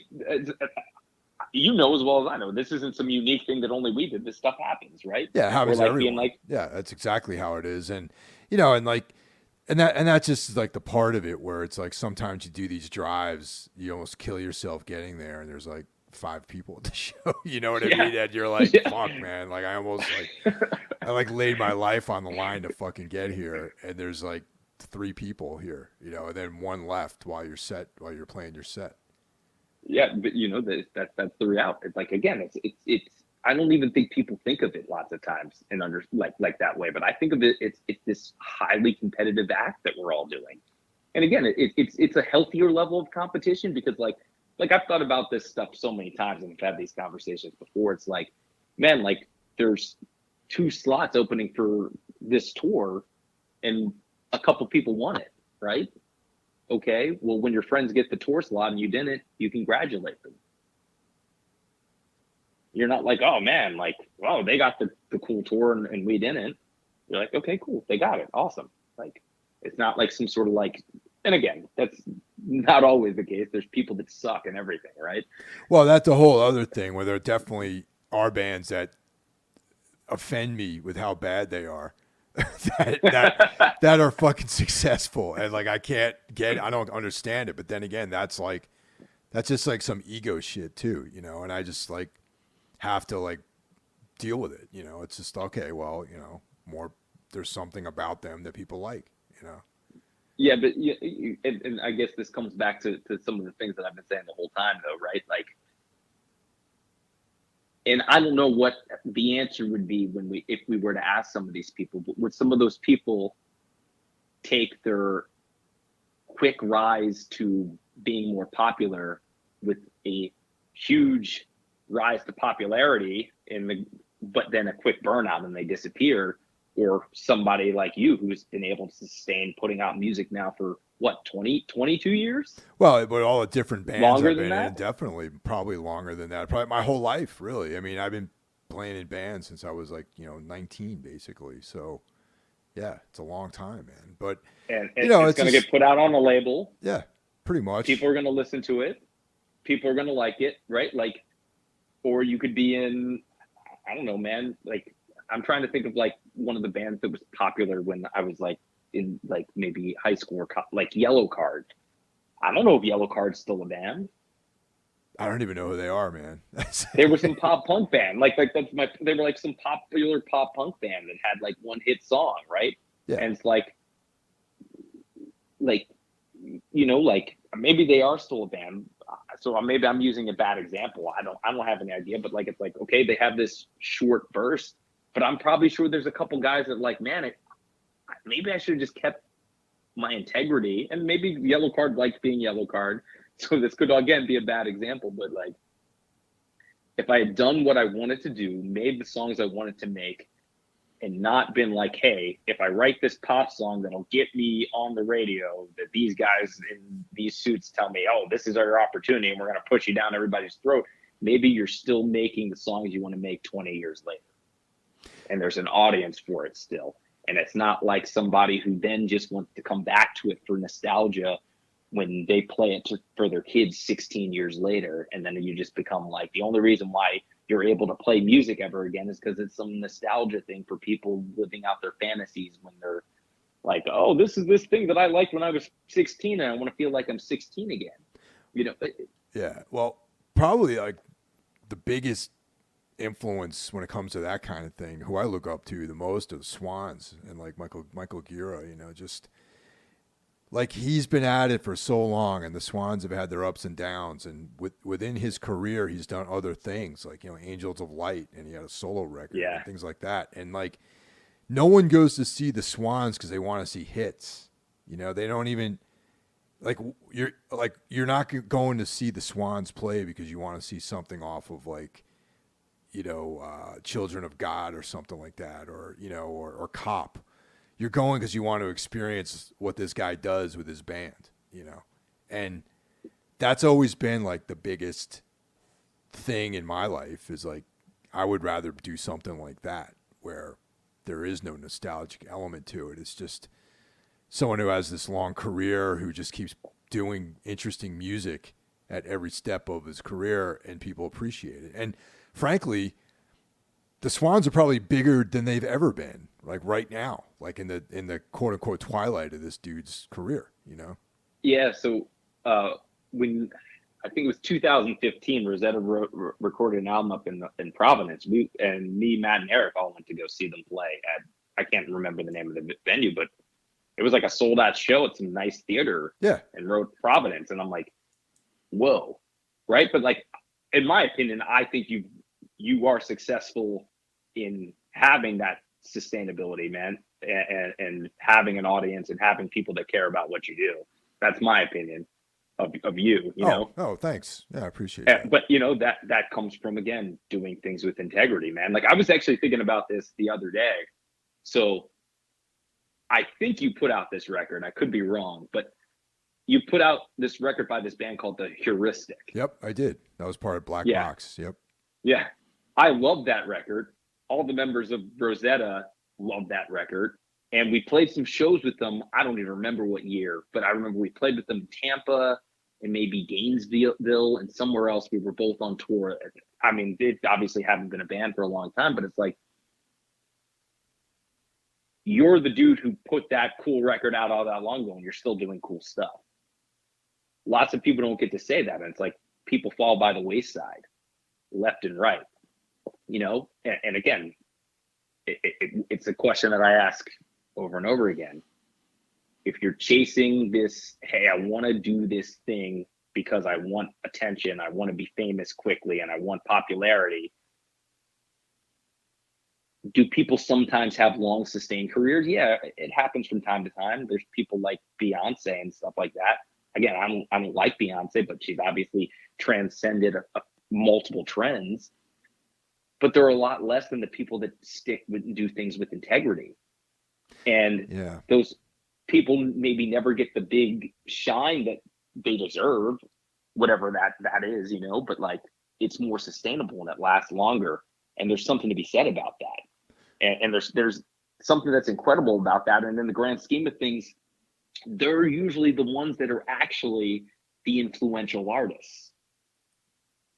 That's oftentimes the case. The change. Yeah, I could see that, man. Like, just once again, going back to Michael, you know, the Swans. And it's like, yeah, I mean, he's enjoying a lot of success now with the Swans, but there was a period where they had all but disappeared, you know, for a long period of time.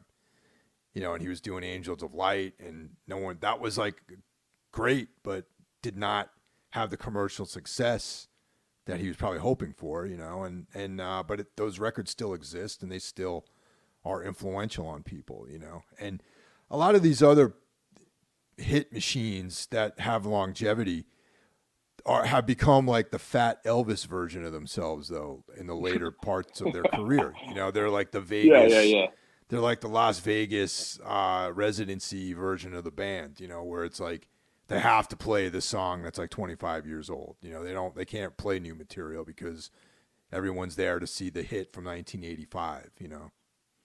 Yeah, well, like, and again, you know, that is what it is, and that's what it always is, the same question.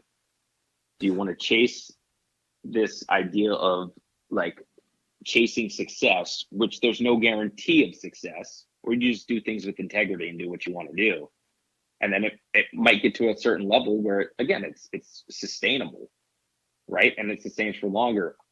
I think it's a fool's mission to be like, I'm going to do things for success. But again, you and I both know that happens in music.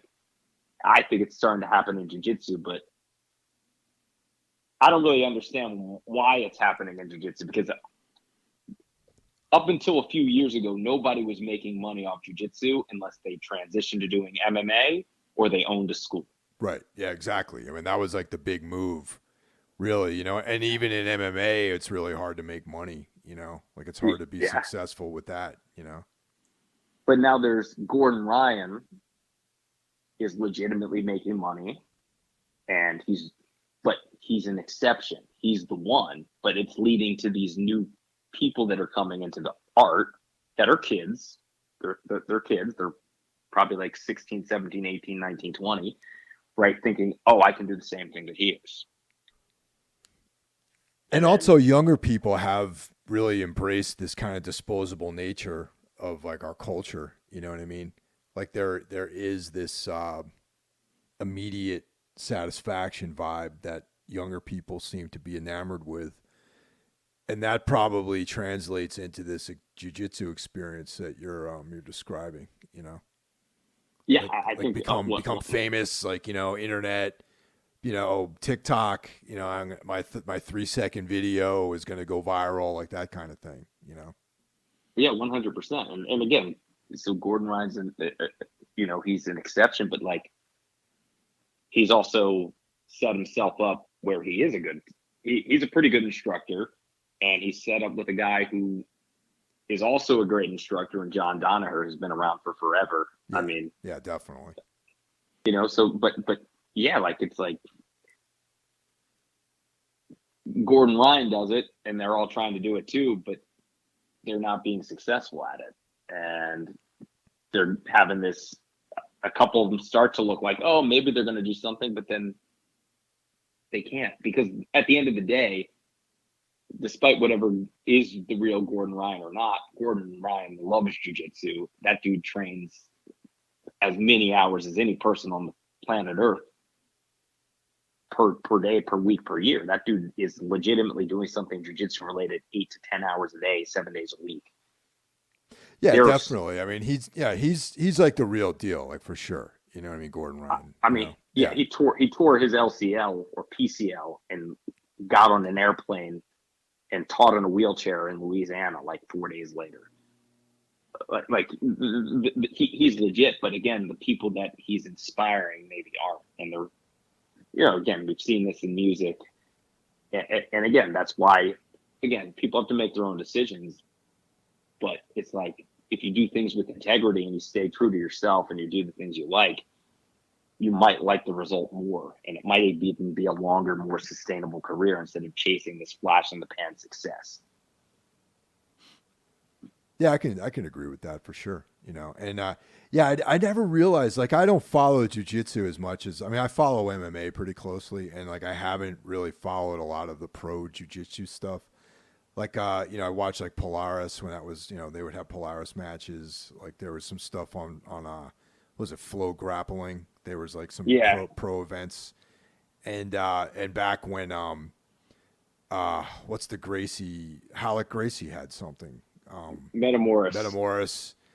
Yeah. And then there was a couple of things that Eddie Bravo did that I thought was interesting with the submission only stuff. Yeah, the Eddie Bravo Invitational. Yeah. But aside, but that's like still, that's like several years ago, really, a lot of that stuff. But I guess I've read about a lot of stuff, but I haven't really watched a whole lot of pro jiu-jitsu tournaments recently. Yeah, so the Eddie Bravo thing, that's where Gordon Ryan originally made his name. Yeah, that's where I remember him from. Yeah. Yeah. He tore through all these guys, and then he started winning all the other tournaments. So he started winning ADCC, IBJJF, No Gi Worlds, and then now he's the guy who set it up where you can. And again, it's really just him and a couple guys, but they have these super fights, and they're getting paid good money for just one match. And Flow Grappling records it and streams it live, and then they put it on replay. He's the guy who's setting that, and that's what people are chasing. They're chasing being like him. He's the guy who's being sponsored by Muscle Farm. Like, jiu-jitsu guys don't get sponsored by protein companies.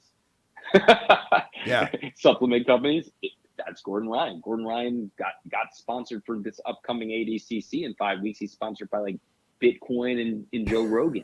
Bitcoin. That's awesome. Yeah. Like Bitcoin sponsored him and Joe Rogan. Like it's, but again, it's him. He's unique, but he's given these people this idea that they can do it too. And then they start to follow his lead. But some of the reason probably why it worked for him is some of it is that he was being different than everybody else, but it's also that he got into jiu-jitsu for the right reasons. Because when he made the decision to get into jiu-jitsu, he probably planned to do the same path that everybody else was, which was, oh, you compete in jiu-jitsu for a little bit, and then you either open up a school or you do MMA. that's what it's always been up until now, maybe the last 2 years, 3 years. It was, you open up a school and you have a successful school, and that's what your life becomes, or you go to MMA and you hope you become Jacare. Yeah, and that's very, very ropey, like that path, man. Because like it's really hard to make money as an MMA fighter. Yeah, I mean I'm willing to. MMA might be the most corrupt thing since the music industry. You're probably right about that, man. And and there's a lot of people that are going into it now. And local pro events, amateur events, things like that. And like on a regional pro level, it's like you can't make any real money. You have to be pro on a higher level to even make a living. Yeah, I mean it's crazy, man. I actually had Andre Petrosky, who's a really good UFC middleweight. He came in and taught at where I teach at. I brought him in a couple weeks ago. That guy, he's a stud. I honestly think he's going to be top 10 in the UFC, probably worst case scenario early next year. He's an absolute unbelievable. He fights at 185. Mm-hmm. It's unreal. He grew up wrestling. He's one of the best wrestlers ever from the state of Pennsylvania.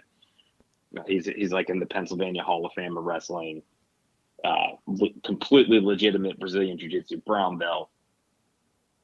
Freak athlete. I mean, he was warming up a couple of weeks ago when I had him doing backflips. He's over 200 pounds. Damn.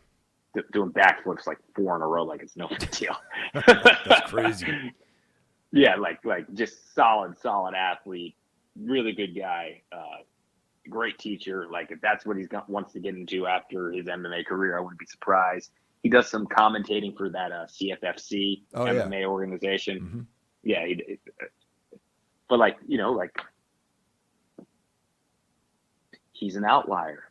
That's not the story. Most of these guys don't even make it to the UFC, and some of them are getting paid $400 to fight, and that's it. Yeah, dude, and like you're putting a lot on the line, man. Like when you're fighting MMA professionally, no shin guards, no headgear, the small gloves, like getting fucked up. It only takes like with that level, it's real easy to get a life-altering injury. You know what I mean? And if you're fighting and you're making like $400, it's like it's barely even worth doing it. Yeah, and probably if you are doing it, you're probably in a position where, and again, this is a different conversation about how messed up we are in this country, but you probably don't have health insurance. Yeah, probably not. Yeah, it's like so. What happens? And we sadly, you and I both know what happens when you tear your ACL. Well, I know lots of guys in jiu-jitsu, and I'm sure guys in Muay Thai jiu-jitsu that are just walking around with no ACL. Yeah, basically, yeah. They're like, oh yeah, I tore that like 15 years ago. Like, what? Did you have surgery now? I've just learned how to live with it. Yeah, learn how to live with it, exactly. Yeah, you're like, yeah, like I mean, so there's a Hickson Gracie black belt named Henry Akins, and he has said publicly more than once that like he tore both his ACLs as a purple belt. Now, I guess 20 something years ago, so he just has no ACLs right now. And his life is teaching Brazilian Jiu-Jitsu. He's been doing all this training and for all these years with no ACLs.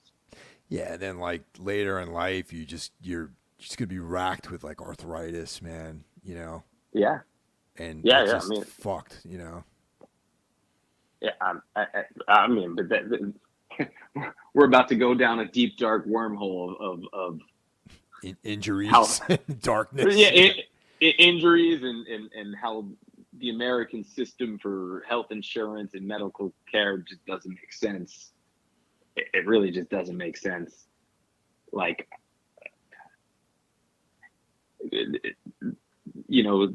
like, yeah, I mean, I could spend 5 hours talking about how our medical system doesn't make sense. But again, that's what happens when you're doing things for profit. So you were mentioning that you have a podcast that you do as well.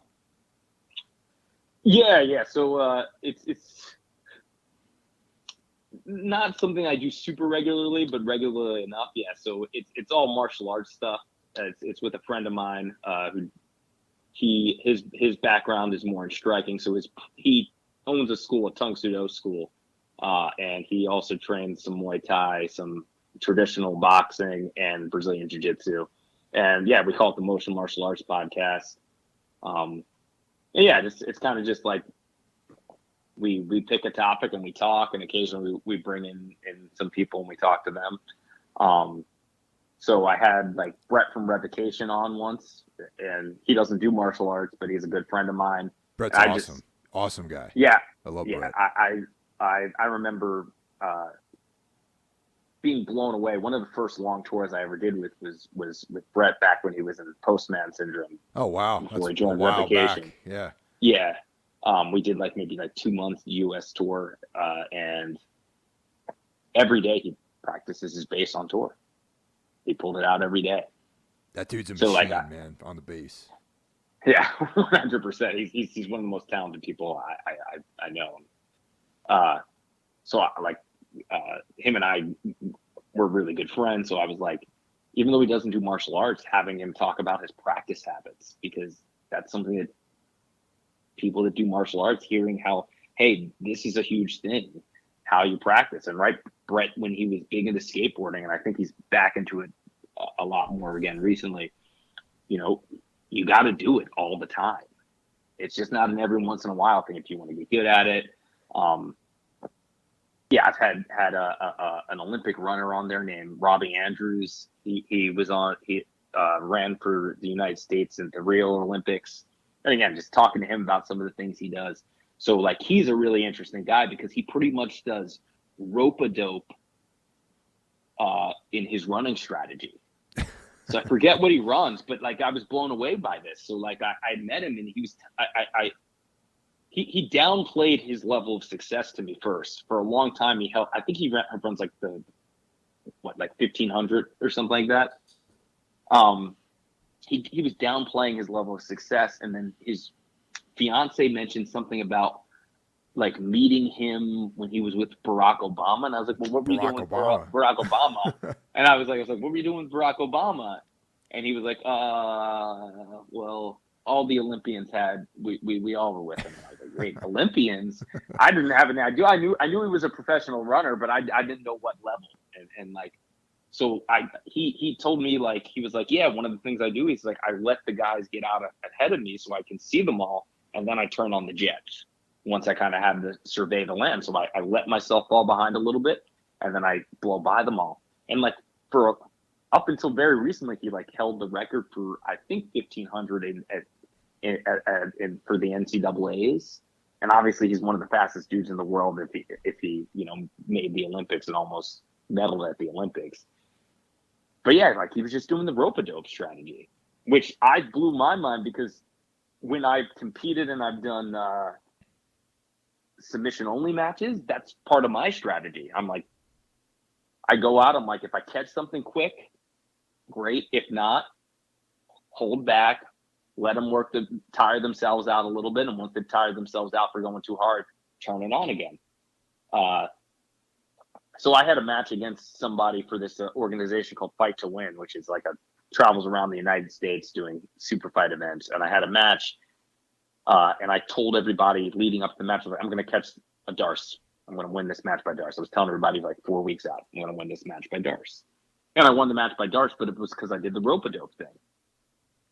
He was so tired that I didn't even really sweep him. I just kind of knocked him over and then came up on top, and I could have submitted him with whatever I wanted to submit him with. Right. So yeah, but for the most part, it's just him and I. Getting back to the podcast, because I rant to get sidebarred too much. Maybe I secretly have ADD and I don't know about it. But yeah. So for the most part, it's occasionally we have people on like that. People that I think are interesting. we don't release issues or episodes, I should say, all that regularly. We probably do like 6 a year. But yeah, like lots of times we'll talk about things that we both like comic books is something we both really like. So we talked about that. We sometimes just talk about training things. We talked the other day, the most recent episode which we put out maybe 2 weeks ago, we were talking about this idea of how for some reason in jiu-jitsu seems to be the only thing where this is the case. The coach is supposed to also be the best guy in the room, and it's supposed to beat everybody else. But that doesn't happen in Muay Thai. No, definitely the coach not. is the coach. Yeah, he's the coach. Doesn't happen in boxing. Nope, definitely not. Doesn't happen in wrestling. So yeah, like, you know, that's kind of the focus, and like I have no intentions of being a podcaster, but I also feel like, you know, this is some of the benefits of the modern world is like you can kind of put your ideas out there and hope that you'll find some like-minded people.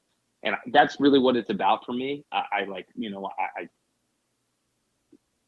I just want to have like-minded people that do martial arts. I don't care what martial art it is that I can talk to this sort of stuff about and talk about like how you and I are talking, yeah, you know, where it jumps around and yeah, exactly. You know, like, yeah, you know, like I think this is one of the coolest things about, you know, being alive is meeting interesting people, and exactly like you said, you know, talking about philosophies of life, common interests, you know, like, oh man, what's the most recent record you've heard that was interesting?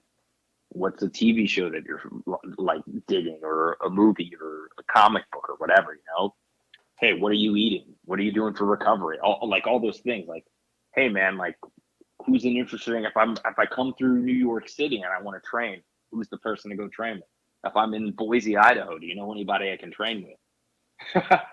You know, like all that stuff is, you know, like, you know, that's one of the coolest things about having the modern world is that we can connect in a different way. Yeah, you know, so like that's really, you know, what I'm doing the podcast for more than anything. For a little bit, I also did one with, you know, Rob Moats, who was in Constance. Yeah, of course. Yeah, so Rob and I did one for a little bit too, where we did a couple of episodes, but I think that was a little bit more out of being in COVID and not having a lot of, or having too much free time. And we did a couple episodes of this thing, and it was called Y'all Can Stay at My Place, and we were just calling friends and bands and just talking about, like, tell us your worst tour stories. Like, you know, the stuff that like all of us in bands know, but it seems like nobody believes you when you come home and tell. They're Yeah, like, that's a good topic, man, for sure. yeah, you know, like so we did that just for a few, but like, again, I don't really want to be a podcaster. It's more just to connect with people and have cool conversations. And, you know, it's like something that for me is like, I just do every once in a while, kind of as a, hey, this is cool. Is it on, like, you know, Spotify and, you know, Apple Podcasts and stuff? Can you find it readily? Yeah. You can find it readily. So the cool. one that Rob and I did is called Y'all Can Stay at My Place, which we only did like 6, maybe 7 episodes of that. We talked to like Caspian, we talked to the dudes in Rosetta, the dudes in Constance. I can't remember. We talked to the guys in that band, Oh Brother. I feel like I'm forgetting somebody, but we'd recorded a couple others. We talked to the guys in Junius, and we had talked to the guys in Restorations. And for some reason, we never put it out. We talked to Frank for Metal Injection. We did one with him. But yeah, it's just Rob has a lot going on. I have a lot going on. Neither of us really wanted to be podcasters. It was just kind of something cool to do. Well, that's season 1. That's season 1, man. Maybe you guys do season 2 sometime. Yeah, we'll see. Maybe. I think it's easier said than done. Like, you know, like that's the thing, man. That, like, there's only so many hours in a day, and you know, like I like doing this sort of stuff from time to time, but I don't think things will work out, and there probably will be a season 2 at some point. Like I said, we have the two that we never released. Yeah. And there was a couple people we were talking about doing some other stuff with. That the Y'all Can Stay at My Place. One of the coolest ones is, so I love Eugene Robbins, and I think he's the best in the entire world. Yeah. Yeah. So I was really stoked that he would do that. with us. It was a ton of fun. I love talking to that guy. He's one of my favorite people. I've never trained with him, I was talking to him maybe I don't know, 3 weeks ago. I was like, dude, how have we never trained? I don't want to train with Eugene. I do, man. I'm intrigued, but not jujitsu. Maybe if he wants to put shin guards on or something, but not. I don't want that guy. Knowing him, he probably would. But yeah, he probably would do that with you. But yeah, no, I mean, he's way bigger than me, and even though he's a brown belt, I'm a black belt. He's trained significantly longer than me. But I think it would be fun. I mean, I think he would get the better of me, and based off of, I actually think so. Have you ever heard of the move, the muffler, where you cover somebody's mouth and nose with your hand? I've only heard of that from him, actually. Yeah, so that's what I was about to say. I had never heard of it before him, yeah. And then it came back later as like a thing that people do, and I was like, a guy named Wagner Rocha or Hosha. He used to fight in I'm probably butchering his name because I can't tell with these guys. I would say it Wagner Rocha, but it might be Hosha. I don't know. He used to fight in the UFC, but he's one of the best guys at pure jiu-jitsu right now in the world. He medaled at the last ADCC. He's had a lot of big super fights. He pulled it out in a match, I think at one of the Eddie Bravo invitationals. He had the guy's back mounted, couldn't submit him, and he did the muffler to him. But yeah, I was like, man, Eugene Robinson told me about that probably like 6 or 7 years before that. But yeah, I would be completely interested in training. I think it would be fun. I think he would get the better of me. I don't have a lot of doubt about that. But yeah, like so I had him on that. Y'all could stay at my place, and we talked tour stuff, and he had a bunch of interesting stories. He's a really intriguing person. He's such a nice dude. I think the only way that I would do any kind of training with Eugene is if I had an opportunity to not get taken down with him. Like if there was like some rule set that we can do where I can strike and he can try to take me down, and if I get taken down, then I have to figure out how to, get back to my feet or something. You know what I mean? Yeah, the thing is that he is probably would be 100% on board with it. But I mean, I don't want to put any words in his mouth. I mean, some of his stories are public knowledge, so it's not totally. People can't find out some of the things he's done. Like, have you ever read his book Fight? Oh yeah, of course, that's required. Yeah, so he over here, yeah, for sure. Yeah, he talks about that in there about doing like these kind of underground fights. Yeah, and getting knocked out by a UFC fighter knocked him out. One of the guys that was on the first season of The Ultimate Fighter. He's got no shame sharing some of those stories. He talks about training with Kung Lee and getting kicked in the leg and like tearing his hamstring or whatever. Yeah, I can imagine Kung Lee having a really good leg kick. Yeah, so one of my primary training partner. Shout out to Don. He's like we pretty much started within a couple months of each other. So his primary style is Muay Thai, and when he was a really little kid, he did Tung Soo Do. Mm-hmm. I don't know what I was thinking. This is like 10 years ago. I asked him to just lightly like kick me in the leg or something like that. I was like, oh my God. I'm like, people eat multiple leg kicks like this? I'm like, and you weren't even hitting me hard. And then I like held a pad, and I was like by my leg, and I was like one of those like bodyguards or whatever. I put it in front of my leg. I was like, kick it hard enough. I like slid across the floor. And this dude maybe has like 30 pounds on me, so he's not huge. He's probably like 170, 180. Uh-huh. I was like, Christ. I was like, and people eat these leg kicks and they walk through them. I'm good, man. Yeah, it's something else getting hit with a bare shin, man. That's for sure. It's like a different thing completely.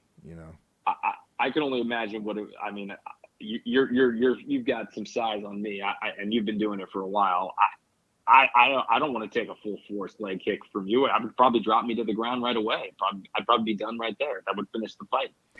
That's what's crazy. Like when you watch like the European style of like kickboxing, those guys don't even check the kicks. Like if you watch a guy like Rico Verhoeven or something like that, it's like he's having another 265-pound dude smash his shin into his thighs, and he's not even checking him. And I'm just like, damn, dude. It's insane. And even checking a kick, it's like, good for you. You're going shin to shin with someone else. That's like that. Like that. Is that any? What's worse, checking it or not checking it? I don't even know. I haven't decided yet. Yeah, I mean, man, like, yeah, I mean,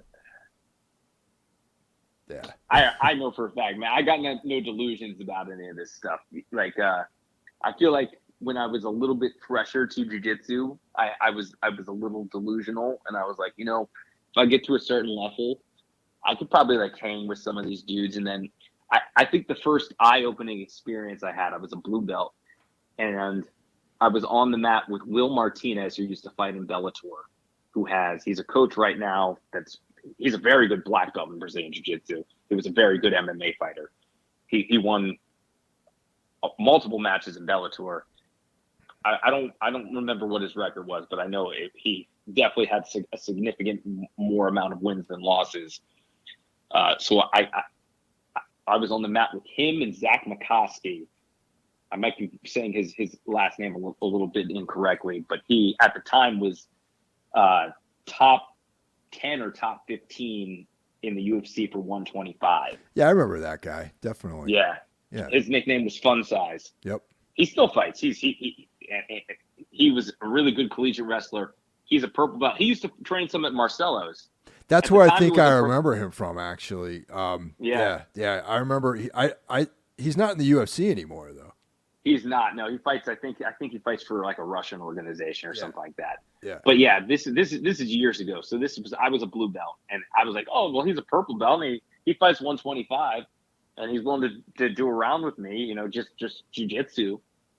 I did that. So I did a round with Will Martinez and a round with him with Zach, and I was like, yeah, I'm delusional.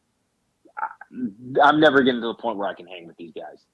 Yeah. I felt the difference in the athleticism. I was like, this is insane. I'm lying to myself. I'm like, I can get good at jiu-jitsu, and maybe pure jiu-jitsu I can get to a certain level. There's no way I could ever hang with these guys. These guys would annihilate me. I have a friend, Judah Siervo. He's the guy who I did the Muay Thai lessons that I've done with. He's also jiu-jitsu black belt. He had a match against Paul Felder, an MMA match against Paul Felder. Yeah. And I'm like, his primary style is Muay Thai. He's done it for a really long time. Like, when he puts his shin on me, when we're just doing grappling stuff, I'm like, Jesus Christ, man. Your shin bones are insanely strong. Like, yeah. How would I last one kick? No, yeah, and that's just from years of just doing it. Just slamming your shin into a bag over and over again and having that bone density be where it's at, Yeah, I mean, it's that hard. But yeah, like, it's yeah, I mean, I've got no delusions about the fact that there's levels to the game, right? And then over time, again, you get exposed to more. You probably know Bernardo Faria. Yeah, of course. He taught at Marcelo Garcia's, or he still does. So, he started teaching there right around the time. Bernardo owns BJJ Fanatics, which is the largest jiu-jitsu instructional website in the world now.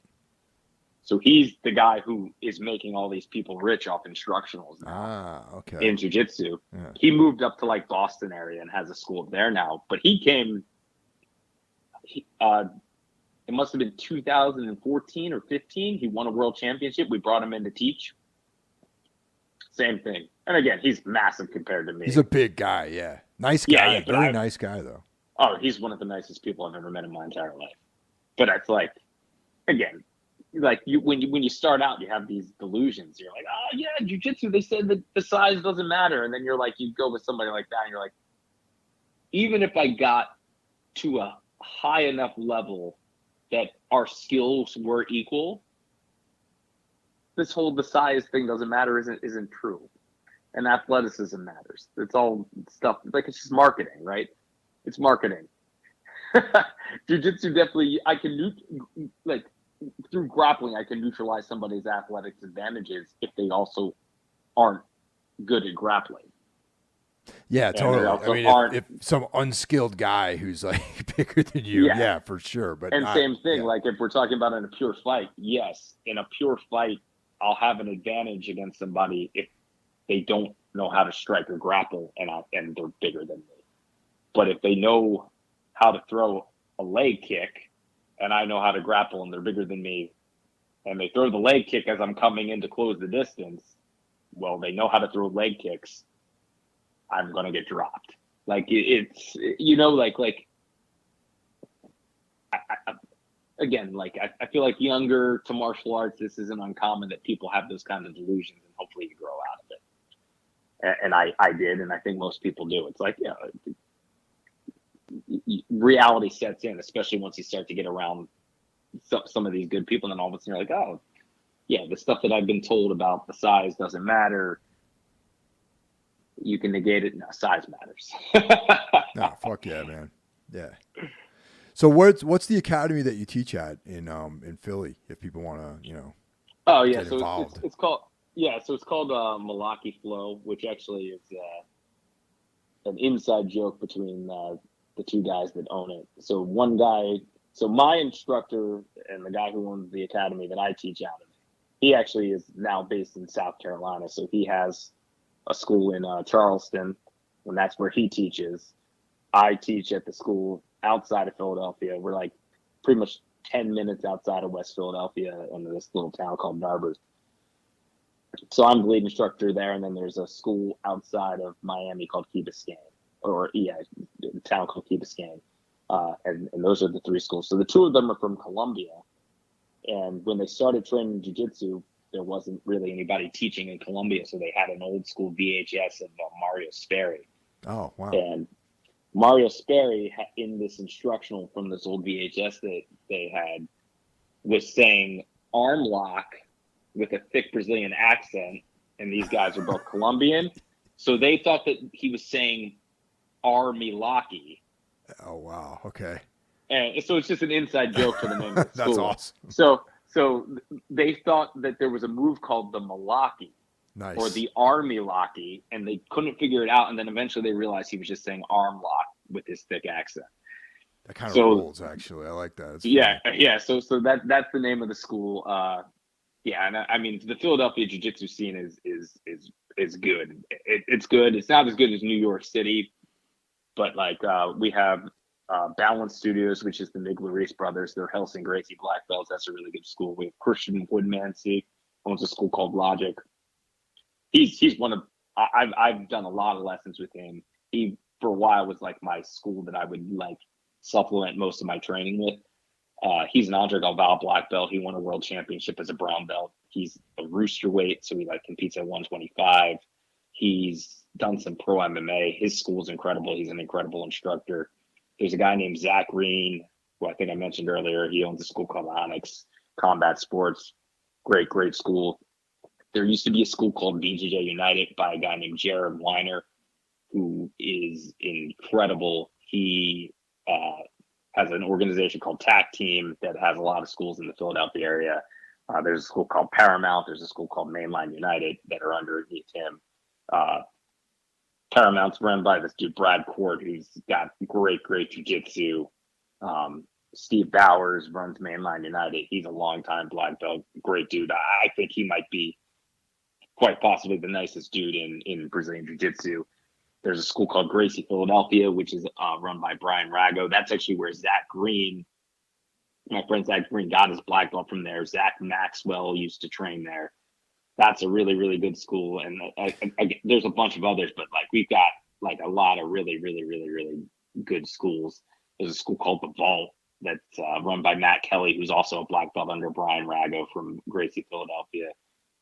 Incredible school, lots of good guys. He's got a couple of really good competitors. One guy named John Lyons, who's really good purple belt, who I wouldn't be surprised if once he, in a couple of years, people might be talking about him as being like a guy who's capable of winning some of the big things like a world championship or an ADCC. He's a super talented kid.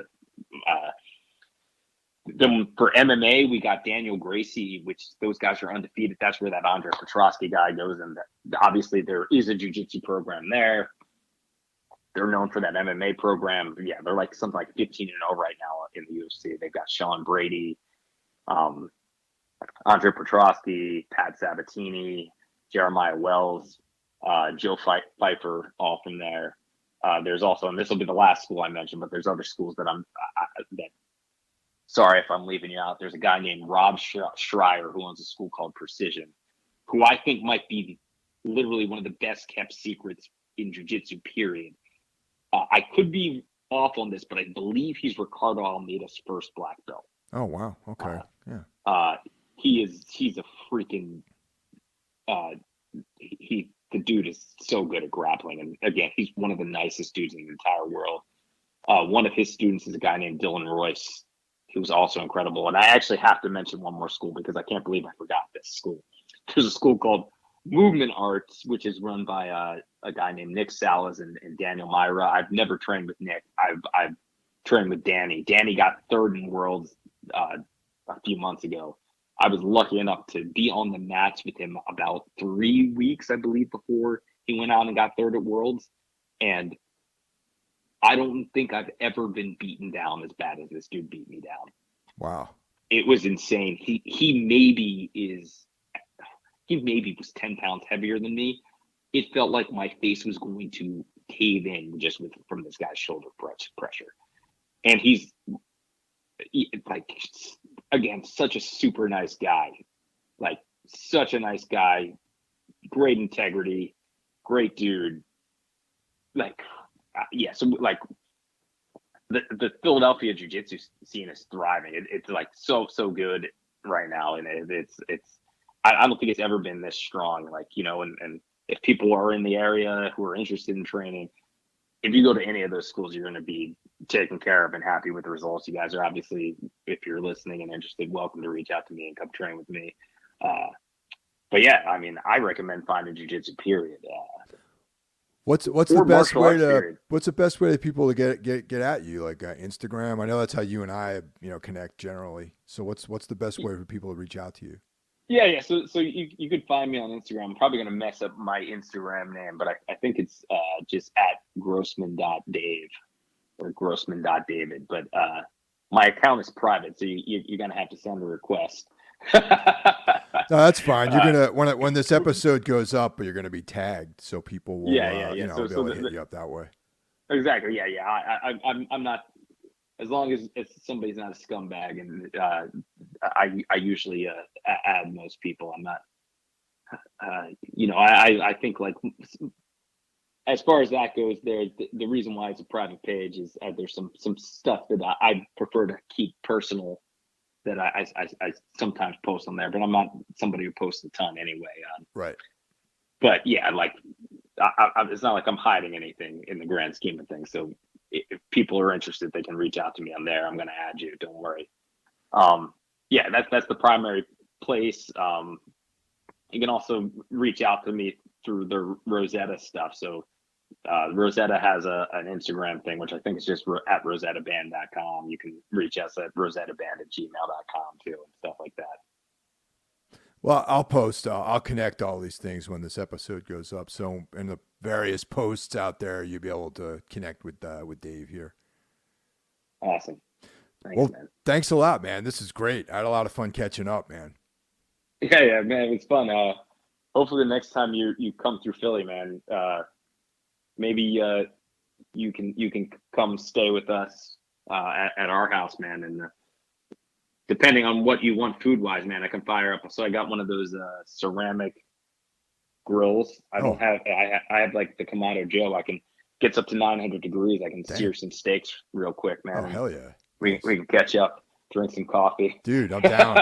I'm in Philly, I'll be down there in November. We're on another tour, but I'm in Philly, I got various stuff I got to do down there, and I'm around. So I'll hit you up next time I'm in town. Yeah. We'll hang out. We'll make it work, man. We'll figure some way to connect, man. Hell yeah. All right, man. Have a good night. And awesome. You too, man. Yeah, it was great talking, Dave. Take care. Yeah. Good night. Take care, man.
sometimes I think just a